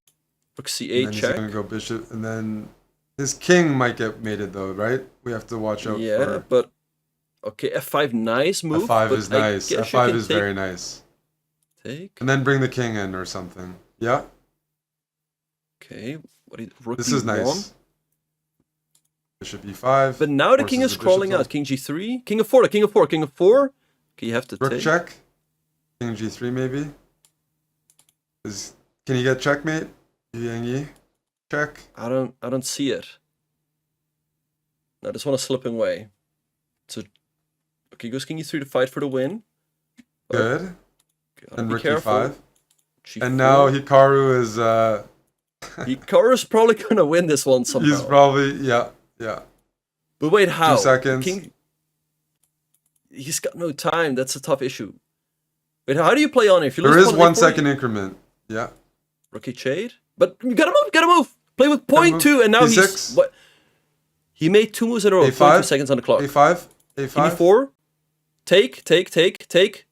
King c5, king c5. King b6. Oh, now you're winning. Take. But wait, he played with there we go. points. There's increments, right? So Okay, pre-move. Just pre-move, gain some time on the clock, and then... He's not gaining enough time here with the... he's scaring me a bit. Yeah, this is a very slow he ladder. keeps moving with 1 second. But it's... I think as you, Yangyi, you're happy that Hikaru resigned there, because I was not 100% sure he was going to win. That's a win for you, Yangyi. Yeah, Hikaru's definitely not focused on running up the score this match. He's still playing, we can say, trashy openings, getting away with it. Yep, yeah, like I don't understand that he behind move a5 at all. Yeah, like you just waste the tempo and you weaken your position. But you know, it's not too bad right now. Yu Yangyi is better, and right now it's back to 5 points. You know, mathematically, Yu Yangyi could still come back, but you need a couple wins in a row. Yeah, he needs to win every game. The next 5. I guess. Right. There's probably about 5-6 games left in the match. Yeah, but there will be a point where, like, if Yu Yangyi wins this game as well, Hikaru is he's probably gonna play more seriously again. But looking at Hikaru's bingo card, has he played every move yet, or does he still need to play like knight h3 and knight a3? Yeah, I haven't seen his bingo card or what the goals are, but it seems like he played what he wanted to already. Like he hasn't switched it up as much lately, so maybe he completed it. Yeah, I'm kind of curious. So let me check real quick, because I know he's played g4. I mean, I assume like if you play g4, you're not afraid to go h4 as well. Let's see. So okay, so last game was g3. So the next game he's gonna start with h4 or h3, and after that the knights will come out. But the question is, Eric, will he actually manage to complete it? Like he still has to go h4, h3, knight h3, knight f3, knight a3, knight c3. It's a little hard. Yeah. I don't know. In the meantime, it looks like he's winning this game. He's going to be up 2 pawns, and these queenside passes are going to be pretty tough for White to deal with. Now this one is gone. Yeah, a4. I'm just a little jealous of Yu Yangyi that Hikaru's giving him all these playable positions, giving him a chance to catch up a bit. Yeah, and also giving him an extra bit of cash, you know? Given the yes, fact some that, cash as well, exactly. He's getting cash. Yu Yangyi will earn more money based on more wins. And we're seeing some more wins in this bullet portion. Hikaru's taking some liberties here. Yeah, queen a5 attacking the rook. Yeah, this again a5. E5. He's showing why a5 is a good move. I'll move on. Queen b4 and it's over. Yeah, that's game. All right, so Hikaru opens up a 6-point lead again. And yeah, next game he's going to start with h4 or h3. Which one is it going to be, Eric? Oh, he goes f4. Wait, he hasn't played that one yet? I have a Maybe soft he spot skipped it. for the bird. I have a soft spot. I'm happy to see it. Yeah. Maybe he skipped it, like he went from f3 to g3 and g4. Yep. Now, I saw you were doing a speed on. The bird is still pretty acceptable, right? As you play reversed Dutch. Exactly. Hikaru is a pretty good Dutch player already, so getting a better version of it, he's pretty experienced. Mm-hmm. And already I kind of like his position, given the fact that black is this weak g5 square. Hikaru going for a3. I guess he wants to follow with b4.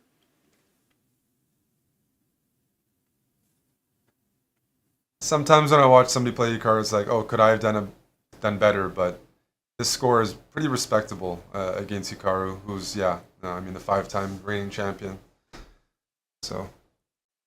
Yeah, and if you get 9 points on the scoreboard, you're only behind by a 6-point margin. I think most people wouldn't mind that in a blitz match against Hikaru. No, they wouldn't. Because I think we've all seen worse. On the receiving end. Yep, it's tough. It's tough. All right, so h4 by Hikaru. I think a nice move to lock up the king side. Maybe now knight f3, adding some protection to that h4 pawn. He goes knight a5. He's really asking for it, Eric. Can black just go for? I think. Okay, goes a6. Okay. Yangyi is not now. He's going for it. Yeah, like there hasn't always been that sense of urgency today. It's hard to. He's threatening bishop g3, queen h4 mate. That's fun, I guess. Okay, but this is good. Knight f4, rook g8. But how do you put this one away? Let's say white goes rook b1, I don't know. It's frustrating how fast Hikaru will just respond here with the move, and he'll be like, "I'm sure there's checkmate." I just don't see it. So knight h3, knight f2 is not mate. I don't know. You do have a draw though, but nothing more as far as I can see.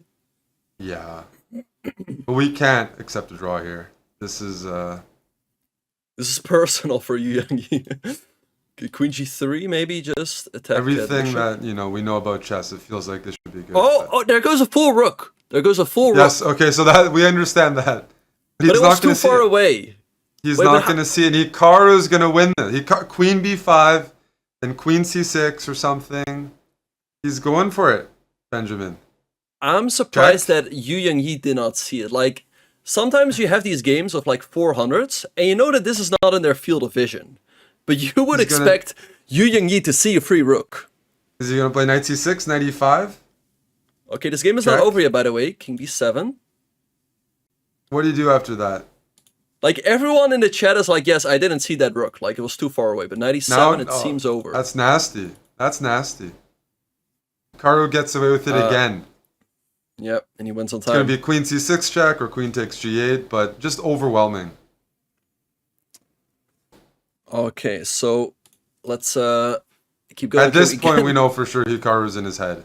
You just can't avoid it at some point. I'm shocked that he didn't see the hanging rook on a2. But I wish I could say I was, but he was just trying to fix tunnel vision. The Hikaru effect. Yeah. Okay, this looks terrible. You've given up your light squared bishop, your best minor piece in the King's Indian. You've permanently weakened your queen side. But, it's not that bad, as a5 is making it difficult for him to break through. And now he's trading up the dark square bishops. I'm surprised he allowed bishop h6. I thought white was going to go queen d2. This is the only idea for black, is trade off the dark square bishops and bring your king to g7 and just hold. So I was a little surprised that... Yeah. Hikaru is really, really frustrating to play in these positions. Because now black's doing quite okay. If black gets some moves yeah. Jordan played a system like this in Germany last week against Blue Bomb. He had a similar position, and he was doing very well. Yeah, The pawn on d6, you only have one knight that can attack it. You can't add more pressure, so it's very hard for white to come up with any sort of breakthrough. And you don't want to play f4 because then black takes and puts a knight on e5. So this dark square complex is pretty effective. And Eric, look at the clock. Hikaru's got 1 minute. He made all of the moves on increment. Like, he doesn't spend any time. He just maneuvers so effortlessly. Now, I think black is doing fine here, but I don't really see a clear way to make further progress. Do you have any ideas? No, just wait for white. Okay. Okay. The pressure should just be on white to do something. All right. Yeah, generally that's a good strategy in bullet. Like, you're not gonna, force yourself to break through somehow. You just, sit and wait for your opponent to do something silly that would open up the position for you. And there we see f5. Hikaru got tired of waiting. And actually, what about this? Knight c7 to e6. He's probably going to sack the exchange at the right moment, but I think white has to go for that anyways. No more knight c7. We missed our chance. Yep. Okay, the king steps back to h8. Maybe now So rook Hikaru's g1. going to put a rook on g7. G4. Trade everything. Okay, I'm surprised that Yangyi didn't take with the e-rook. But again, like the The time knight is on so g8 tough. is going to go to f7. Then you don't have to defend d6 long term. So they go down this endgame, but wait, knight a4 picks up the knight d6 a4? pawn. Yeah. Take. Oh, but there's knight That's- h5. Okay. He's still found a way to Hikaru's hang like, on. how do you found... He was just in time. It just always happens like this. Right in time to defend b6. Yeah. Yeah. It just feels unfair, Like, and now he goes b5 and he's winning. 'Cause he's Like, it gonna all falls win. apart. Knight b6 He's and gonna your go knight entire b6. center collapses. Oh wait, but king f2. Wait, there was an opportunity there by Yangyi. Okay, there's not bishop g6. It's not over. Yeah, there goes the f pawn.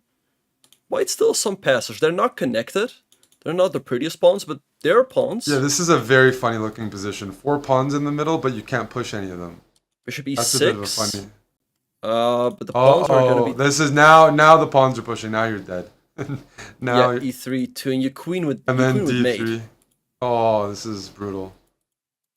The avalanche of pawns.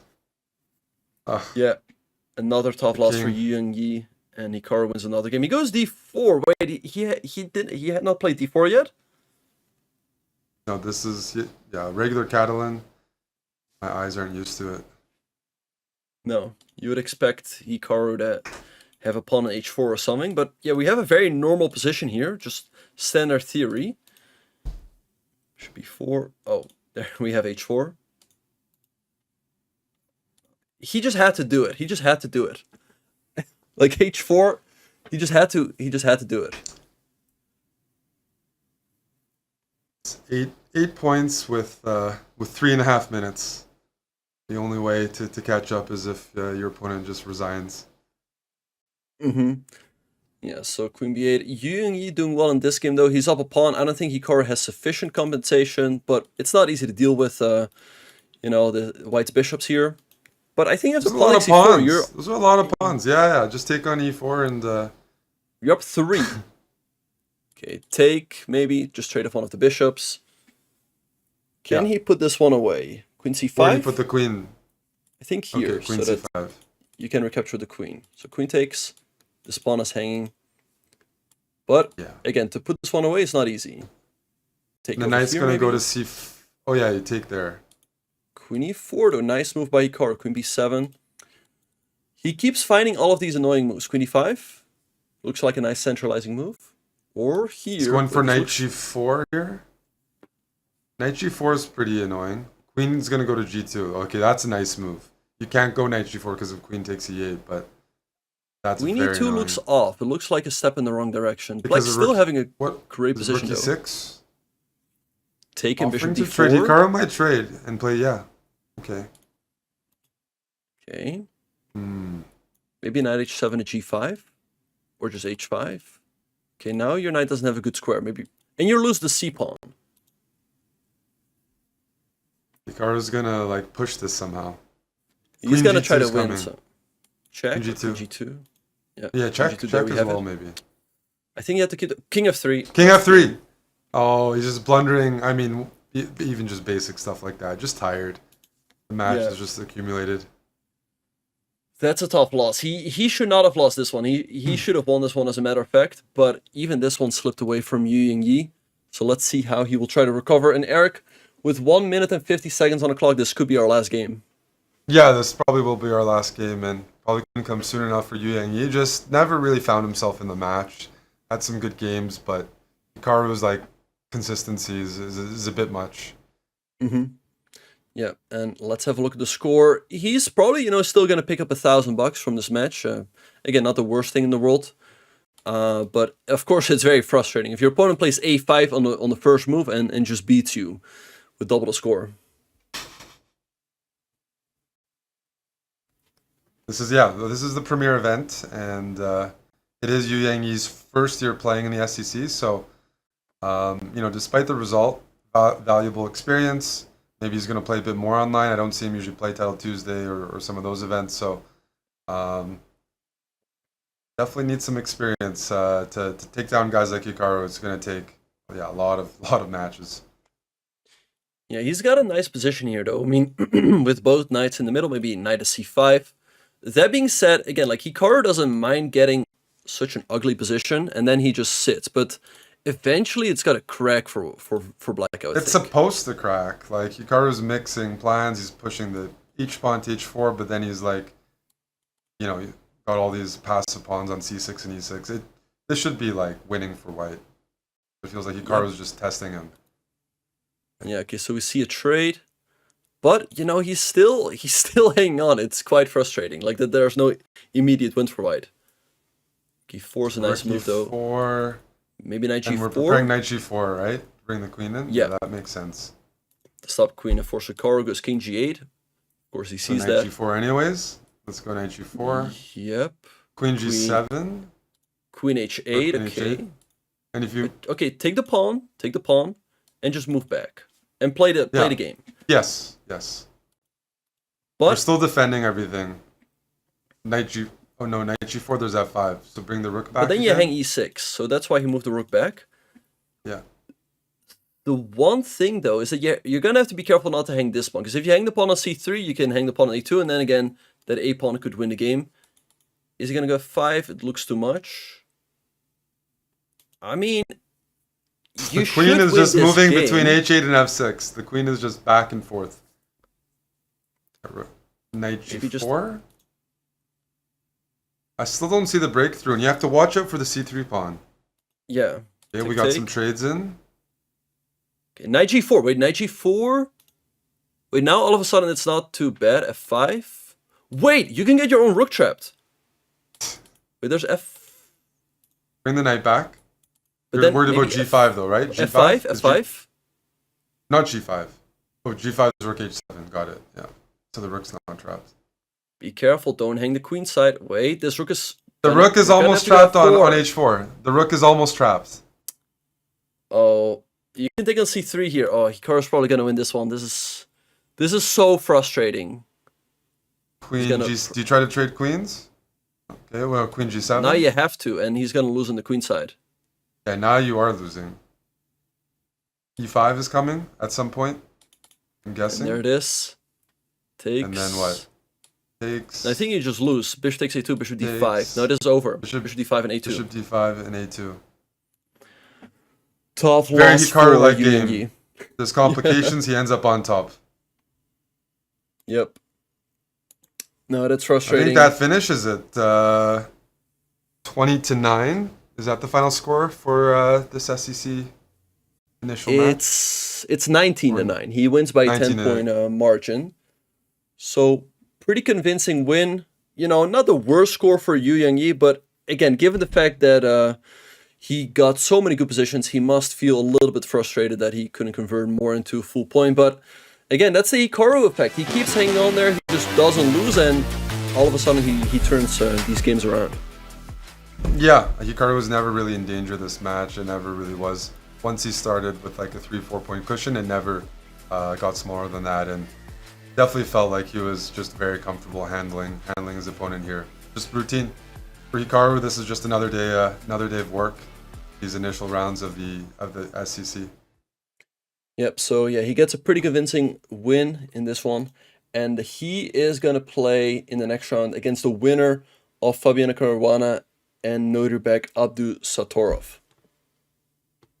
Yeah, I mean, that matchup, by the way, that round, Caruana versus Abdus, like, I'm not sure Norderbeck or Fabiano who is the favorite. Because, like, Fabi's improved a lot online, but Norderbeck did win World Rapid Championships. And I always get the feeling, I don't know about you, Benjamin, that, like, it's going to need some younger, new players to take down Hikaru. Like, Hikaru or Magnus, like the two top online speed chess players, I don't think it's going to be from Magnus's generation. If I was betting, I'd be betting on, like, you know, a Gukesh or a Nihal or Norderbeck, like one of the newer players. Right, so yeah, no, that one is definitely going to be a close matchup. Very tough to say who's the favorite. But with all that being said, Eric, let's have a quick look at our savvy move of today. Yes, we do have the savvy moves presented by Coinbase. You're going to be reviewing a key move from today's match, right? Yeah, so this was played in one of Hikaru's White's games. So the game was looking pretty even for most of the game, but here Hikaru found a nice tactical shot. He traded off his bishop for Black's knight on c5, and after Yangyi recaptured, now he unleashed knight e5 check. He checks the king, attacks the bishop, Black has to take, but after this trade, the material is still even, Eric, but all of Black's pawns are weak, the pawn on a4 is weak, and also Black's pieces are super passive, so Hikaru managed to win quite a convincing game here. King f6 game, king d3, rook d8, king c3, and the problem really for Yangyi was that his bishop on b7 was just lacking any squares, so Hikaru pushes him back with rook c7, he picks up the pawn on a4, and after g5, he just keeps the king side closed with g3, and there's just nothing Black can do. So after king b6, bishop b5, king g6 and a4, Yangyi just resigned. So that was your savvy moment presented by Coinbase. Yeah, I thought that was nice, just showing Hikaru's total control over the game. Indeed. And so, I think we are going to move to a break while we prepare for an interview with the winner of today's match, Hikaru Nakamura.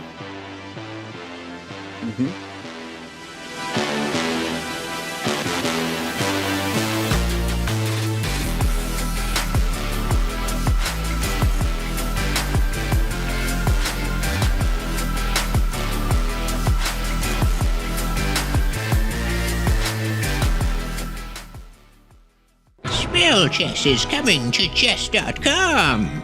Enchant your pieces with one of two spells, jump or freeze. Players start with 2 jump spells and 5 freeze spells, which recharge after 5 moves. You may cast your spell whenever you wish before making a regular chess move. Jump is a spell cast to one square, wherein if there is a piece on that square, other pieces can jump over the charmed piece. The freeze spell is cast over a 3x3 square area, and the pieces in this area are temporarily frozen in place. Combine your powers of chess and sorcery to defeat your opponent. Come see what Supercell and Chess.com have cooked up in our new variant, Spell Chess, dropping on September 1st.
Welcome back, everyone. We're joined by Grandmaster Hikaru Nakamura, who's here for some comments after his first round match versus Yangyi. Thanks for joining us, Hikaru. Yeah, it's good to be here. Well, I noticed there's different opening choices today, especially with your white games. You were mixing things up. Was that part of a bingo or personal challenge, the opening choices? I think mainly I just Or didn't just want wanted to mix things up? study for the match, so I felt like playing all kinds of random stuff all over the place, and it seemed to work out pretty well for me. Like I just played different first moves, and it was all good, very smooth. Yeah, Hikaru, Is that congrats on it? winning the match. Oh, Do go you ahead. feel like you gave it your all in this match, or do you feel like you were toying with your food a little bit, so to speak? Well, I think the thing is that a lot depended on the start. If the match had been really close or I'd gotten behind, then I think certainly I would have had to switch it up. But I think that there was a very critical moment. It's funny because obviously I was streaming it, and I sort of said this audio's cut game off where I for think me. I was ahead 2.5, 1.5, and I had the black pieces in this this Spanish, which I ended up winning from a position where I was down a pawn in the middle game. I sort of said if I won that game, I thought it would all go in my favor. And I think once Yangyi blundered and lost that game, it sort of did start to go that way. If he'd won that game and it gets to 2.5, 2.5, I think I would have probably switched it up. But yeah, after that, it was just very smooth.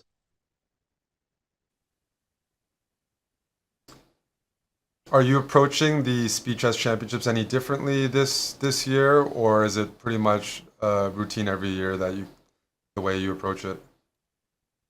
I'm trying to figure out which answer I want to give. I mean, I'll make a comment. Actually, yesterday there was a match that Magnus played against Alireza Firouzja in the Chess Champions Tour, and I felt very much like Magnus was intentionally trying to play slightly dubious openings to see if Alireza would be able to punish him.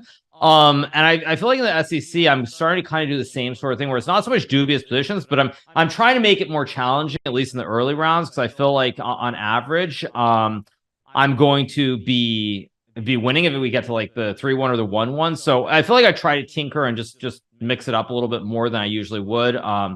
We'll see if it continues to work or not. I think last time I played against Pravi, and I did something pretty similar. I played like H3, like B3, all kinds of silly stuff. But I'm just trying to make it interesting. All right, Hikaru. And in the next match, you'll play against a winner of the matchup between Fabiano Caruana and Noderbek Abdusatorov. Who do you think will win that one? And are you looking forward to one of those two players more than the other? I mean, I would say that in general, I'm probably hoping to play Fabiano just because I think against Fabiano in 1+1, I should have a bigger advantage than I do against Noderbek. Maybe that's wrong on my part. Maybe Fabiano's better at bullet, but I guess I would say that probably Fabiano just because I've played him so many times, more familiar. Noderbek, it's a little bit harder to judge. And I haven't played him as many times, so a lot less experience. So probably Fabiano, but again, all these players in the Speed Chess Championship are very, very strong. So, it's not going to be easy. Hikaru, we have some featured chat questions, and one of them is, when do you think you were at your strongest in Speed Chess? If that's happened already. Well, I mean, I think that there are a couple things there. The first one that for a lot of people out there who are watching are probably unaware of is that there's a huge difference between playing with increment and without increment. So, for example, to allude to another streamer, I think without increment, for example, Daniel Naroditsky is probably top 5 easily, whereas I think without increment, he's probably maybe like top 20 or top 25. So it's sort of a question where I have to break it down by increment or non-increment. I think without increment, probably my peak would have been probably around the time that I was getting to my records, my record high on ICC. I want to say maybe like 2005 or 2006 roughly, or maybe a little bit after that even. I think that with increment, I'm actually probably better now, I would say, than I've ever been, I think. So I think with increment, I'm at my best or very close to it. But I think without increment, I was much better maybe a good 10 to 15 years ago. All right, and Hikaru, so you won by a 10-point margin. You won 19-9. Did you expect to win by a larger margin? Was it ever on the back of your mind or not? I mean, the margin doesn't matter. I mean, the tricky thing is once you build a big advantage, you start thinking about the rating. This is the problem. So you start thinking about the rating sometimes, and there's some of these thoughts that matter. But, you know, I think to Yu Yangyi's credit in this match, he actually played quite well. He was always fighting. Even when the match was completely out of reach in the bullet, he still was playing good moves and trying to win games. And there were a couple of moments when the match wasn't ever really in doubt per se, but I sort of was getting mad at myself. On the 3+1, there was a game that I lost where I think the margin got back to maybe 3 points or 2 points even, and then I ran 3 out of the 4 final games in that portion. So I mean, to Yu Yangyi's credit, he made it very difficult, and even in the bullet, I was not happy with the way I was playing at various moments. So I did have to actually extend myself a bit. So I mean, more credit, you know, all the credit in the world goes to Yu Yangyi for making it so exciting. Well, Hikaru, thank you for joining us for some post-match comments. Want to wish you good luck in your next round while Benjamin and I take a look at the rest of the SEC bracket. Thank you, guys. Hope have a good day. Thank you, Hikaru. Right. So always a pleasure to be joined by Hikaru. So yeah, let's have a very quick look at the bracket. We see that Hikaru moves on to the quarterfinals. And again, he's going to play against the winner of Fabiano Caruana against Nodirbek Abdesatorov. But Eric, we also have some other amazing matchups. We have Nihal versus Sorana, MVL against Gukesh. Is there any matchup that catches your eye right away? I mean, I'm interested in the newer generation, like Gukesh, how he's been playing in Classical. I'm pretty intrigued how he's going to do in the SEC. I like watching Nihal. When you have the big names for like Firouzja, I guess one outside thing is I'm happy that Ding is playing. He doesn't play that much, and he is the world champion. So to have him in the event, and I remember, you know, he's put up some tough battles in the past. So it'd be good to see the reigning world champion in action and some of the top youngsters. Yeah, no, for sure. And yeah, we have some. We also have the matchup between Wesley So against Levon Aronian. Quite unfortunate that one of them is already gonna leave the field after the first round. I think the one is going to be pretty close. The one, as we talked about, between Fabiano and Nodirbek is going to be close. Nihal against Sorana, I think, will be close. Sorana's really upped his game online over the last couple of years. So many matches to look forward to. And they're coming just day after day, you guys. So you definitely want to check out the schedule that we have coming up for you all.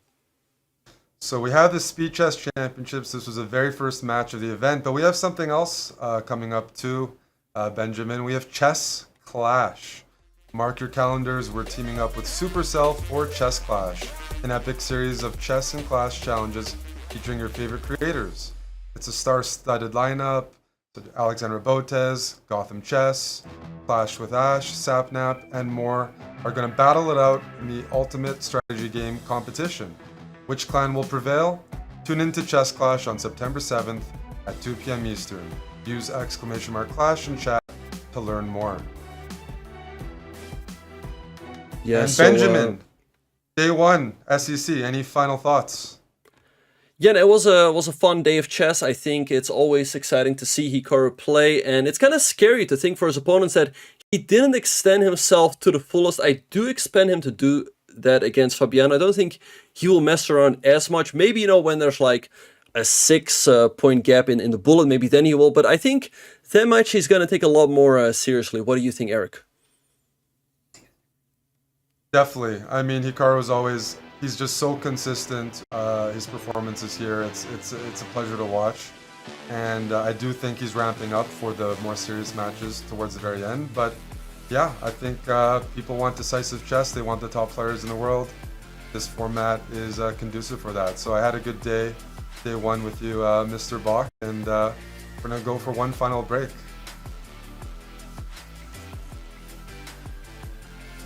And preview